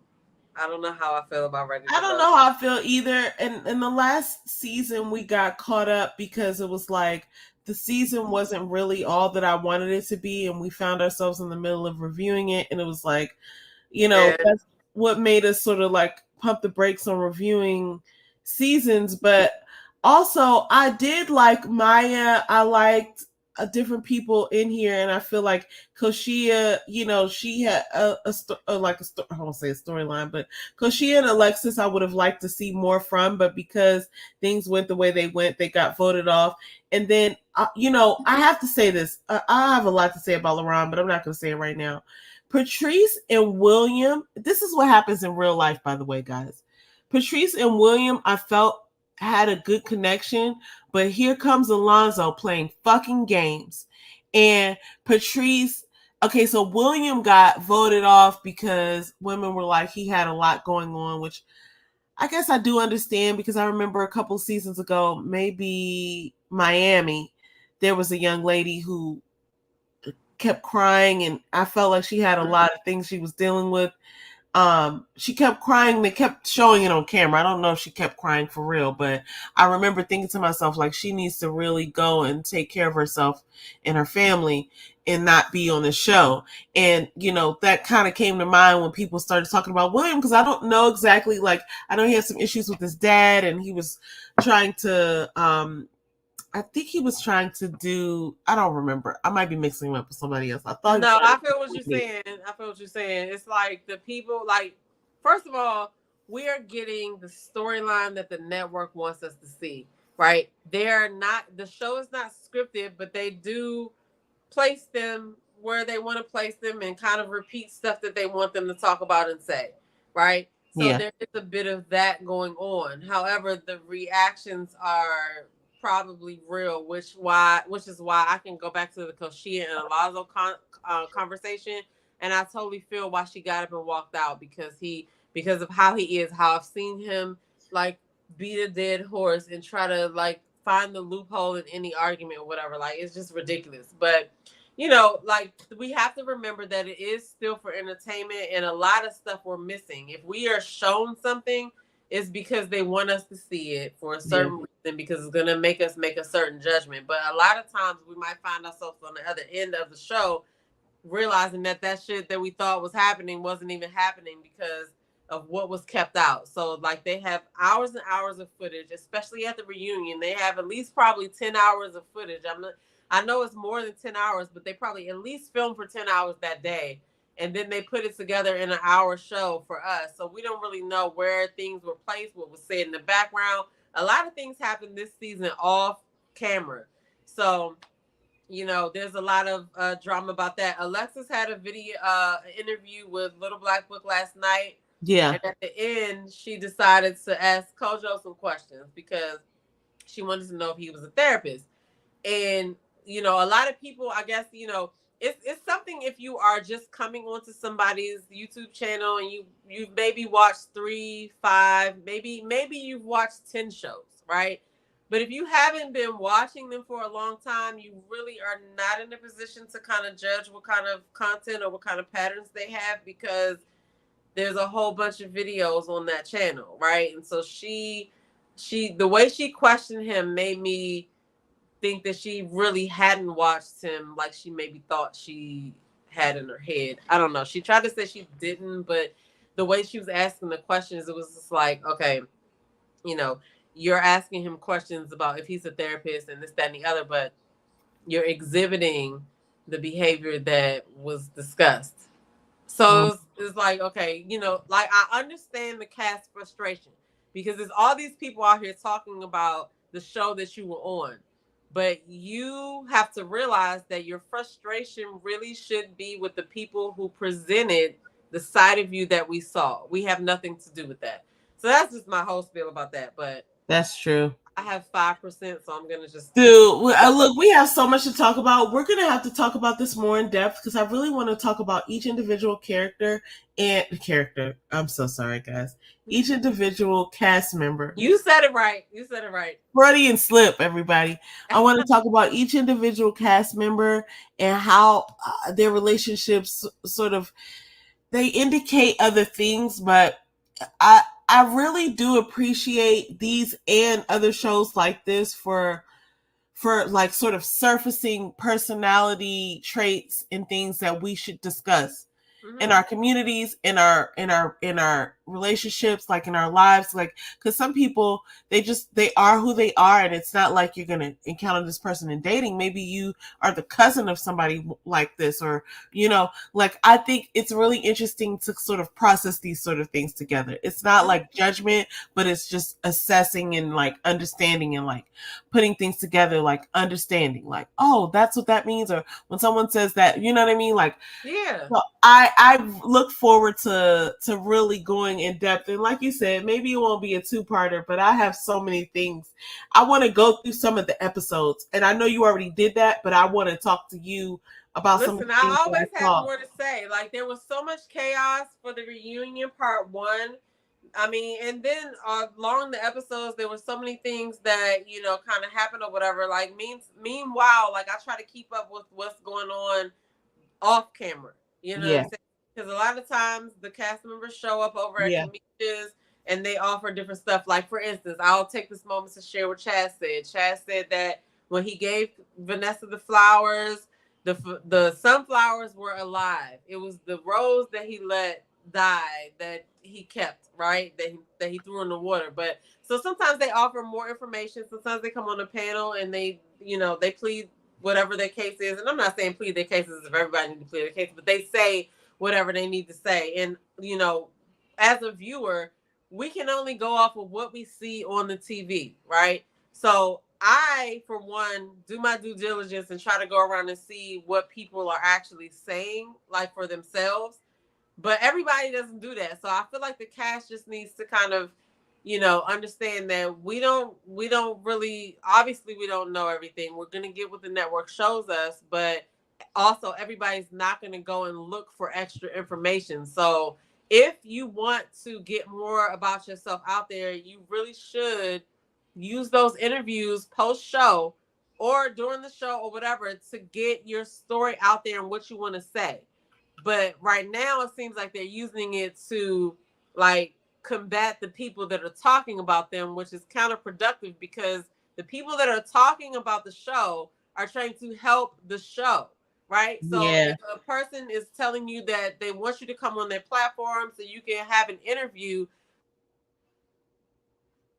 please don't look at it like the person is trying to get you to do something for them, because that person probably just cares that you get your side of the story out. The anger is a little bit misplaced because we don't know what you guys have gone through. We only will know when you talk about it.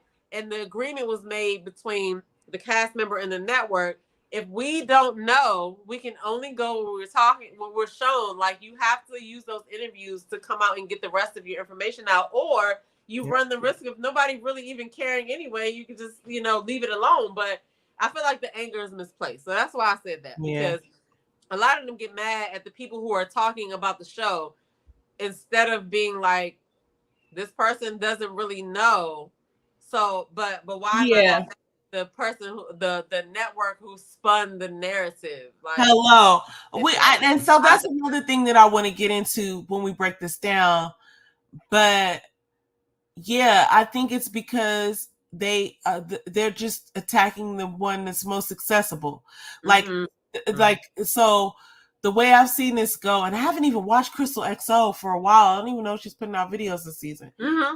But I really appreciated her content in previous seasons, and I realized that, like, that's a lot of work to be doing, to be like, following up on the show, contacting people, having questions for them, going live for several hours.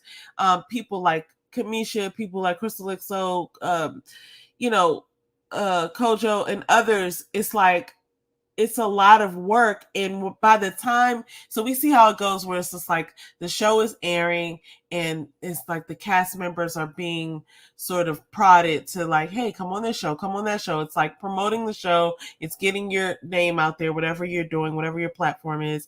And instead of being able to address the people who put them in that light, they're now being asked questions. And of course, they're just going to have their teeth out for whoever's asking the questions. And I'm not saying, of course they would, but it's like they're not having conversations with the people who produce the show or who putting the show on. It's a lot of stuff that I've been hearing that I'm like, why is nobody pointing fingers at this? And I do understand that it's, you can get, because okay, so I would just say this, that the production probably makes it seem like they're friends. You know what I'm saying? And so as a natural response, when somebody's talking about you, you're not gonna, I would, but you're a regular person is just like having a reaction to something is not gonna stop to think, wait, who's really responsible for this, when you're really just mad at this person for saying whatever they said, right? And so I get that. I completely understand it. And I'm not one of the people who say stuff that gets in the line of fire, but I watch it all the time and I just be like, dang, your anger really isn't at this person, because this person is just talking about what they saw. Your anger is the agreement that you had with the network, and they came and made you look like this. But you're saying you love them, but Alexis kind of turned me off yesterday because she was sitting there trying to she tried to shade Kojo. Kojo kind of didn't catch it, or either he kind of chose to look at the positive side, but I feel like he kind of didn't catch it, because some stuff is lost in translation depending on where you're from, right? She said, oh, one of my friends texted me and said, is he a therapist or something? You know what I'm saying? And he said, oh, that's a compliment. Why would she think I'm a therapist, right? Which I understand where he was coming from, but she said it to be shady, to be like, who does he think he is, a therapist? You know what I'm saying? And so, but maybe Kojo, maybe he could have did it to just kind of like turn it around or whatever, and whatever. But it was just like, come on now, this man is interviewing you. He's giving you a platform to talk about whatever you want to talk about. Not to mention, it's like 3, 4, 5 o'clock in the morning where he is while he's interviewing you.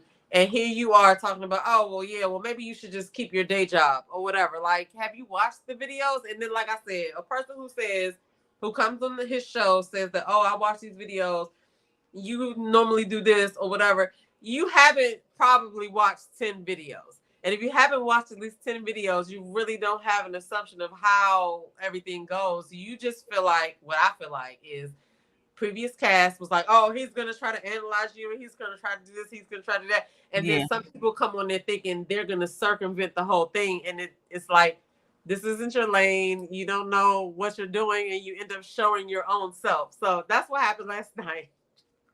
I didn't see it, and I want to go back and watch it, but I was doing something else last night, and I was doing something else not the same night, but the same time when he did that interview with what's his name, Alonzo. I wanted to see that too, but I didn't see that. So those are two videos that I wanted to go back and watch. They're interesting. They're interesting. They're both interesting because, you know, it's just like I said, I like those interviews because it shows you a little bit more about the person, whether they want to show themselves or not.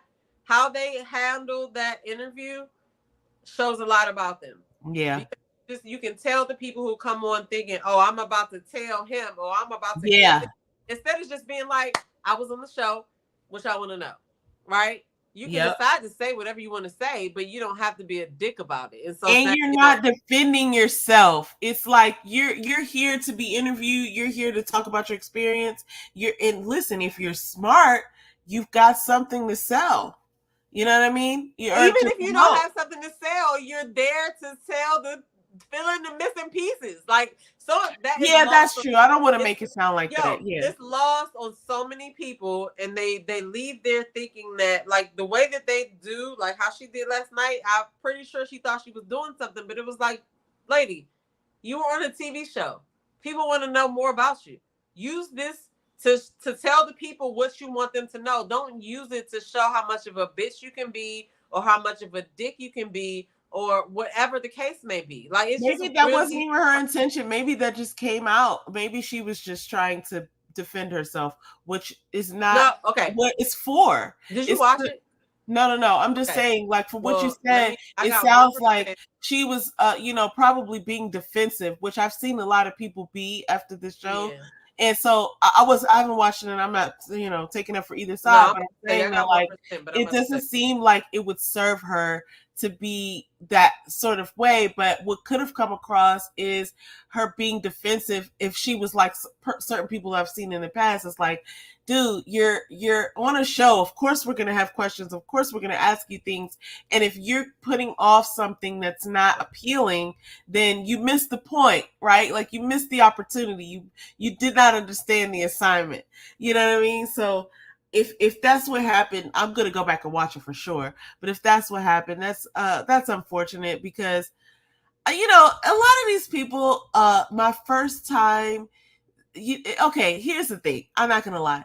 During the mixer or whatever that first thing that happens in the season is, where they all are meeting each other, you sort of make these sort of snap decisions or snap judgments about people. Like, oh, okay, I think this person's like this. I think this person's like that.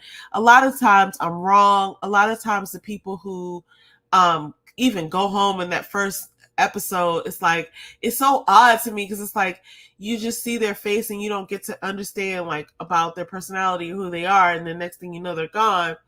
But a lot of times when people, like, as the people go home, you didn't get to see enough of their personalities to see whether they were even ready for love or not. I mean, you kind of just have to have them go through the process and trust the process. But to the Mina's point, when they come, when the process is now being aired and we're viewing it as viewers, and then they go onto these platforms and they're like, not getting the point that, like, the reason we're watching you, the reason you've been contacted to be on this platform is because we know you from this show. So, like, if something went, awry on the show, or something wasn't made whole, like, this was skewed in this way, like, this is your opportunity to shed light on other details.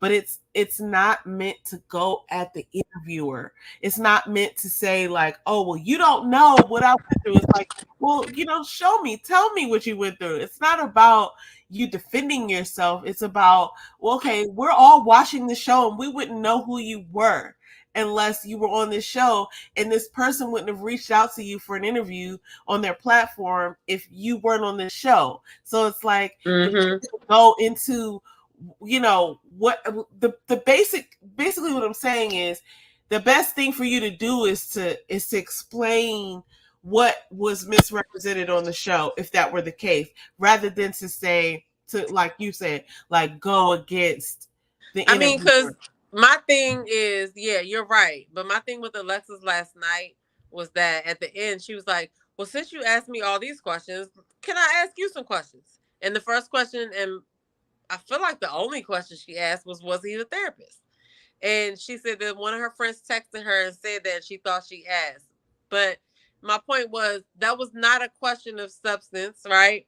Because it's the way that she came.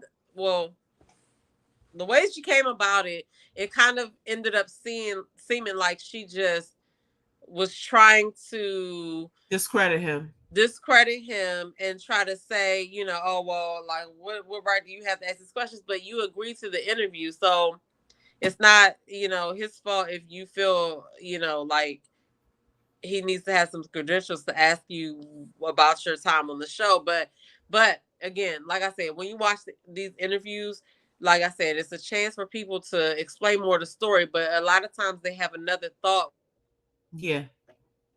When they come back on there, and they're missing the whole point, right? They're trying to circumvent some shit they don't even understand, and then they end up looking crazy. So last night, that's kind of how that happened or whatever. But anyway, I lost power on my iPad, so I came back on my phone. Because you but said you I feel like we're about to wrap it up anyway. So, but no, we're gonna continue this conversation because my follow-up question to that question she asked would have been like, "Oh, what did I say that makes you think I was a therapist?"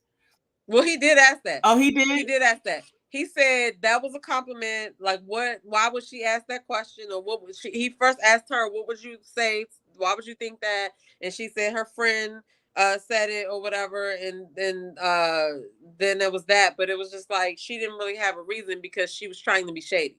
You know what I'm saying? Yeah. And there wasn't any founding thing. It's like if you were genuinely asking that question and you would have said, well, you said this one thing, because then another follow-up question to that would have been, well, what did I say that made you think I wasn't a therapist? That's what he asked. Like, why would you think that I was a therapist? I take that as a compliment. Why would you think that why would you think that I wasn't? Like, what did I say that wasn't therapist like? Yeah, she even said keep your day job or something like that. She told him he overanalyzed stuff and he analyzed stuff too much and stuff like that. But where was I wrong?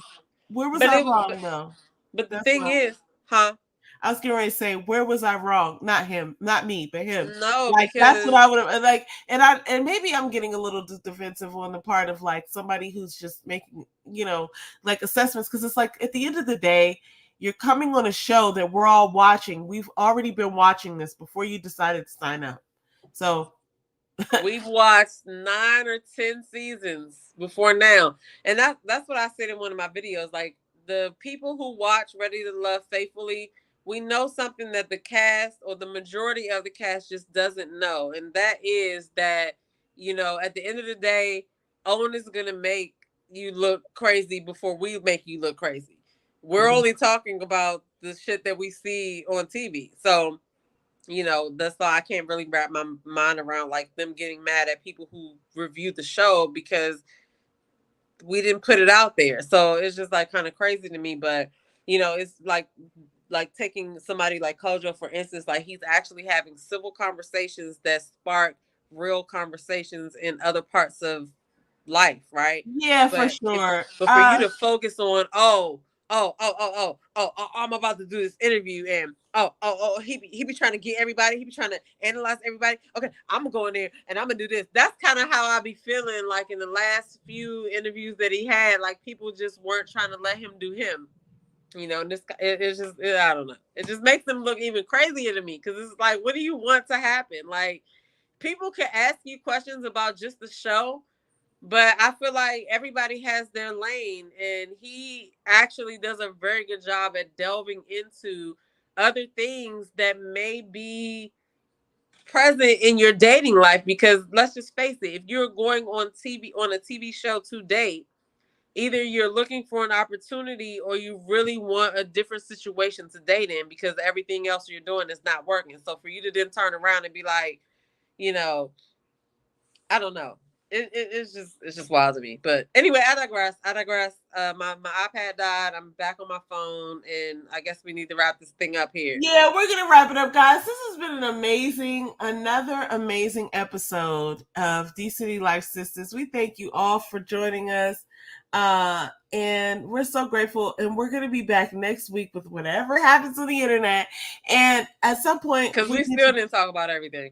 We still don't talk about everything, but at some point I really want to delve deep into these cast members in these episodes. And so we have a lot more to talk about. But anyway, thank you all for joining us. We've been here for 2 hours. Oh my gosh. But anyway, we look forward to seeing y'all next week. Thank you so much for joining us, and we'll see y'all next week. Did you want to say anything? Nope, absolutely the same thing you said. I second what you said. We'll see y'all next week. Peace, everybody.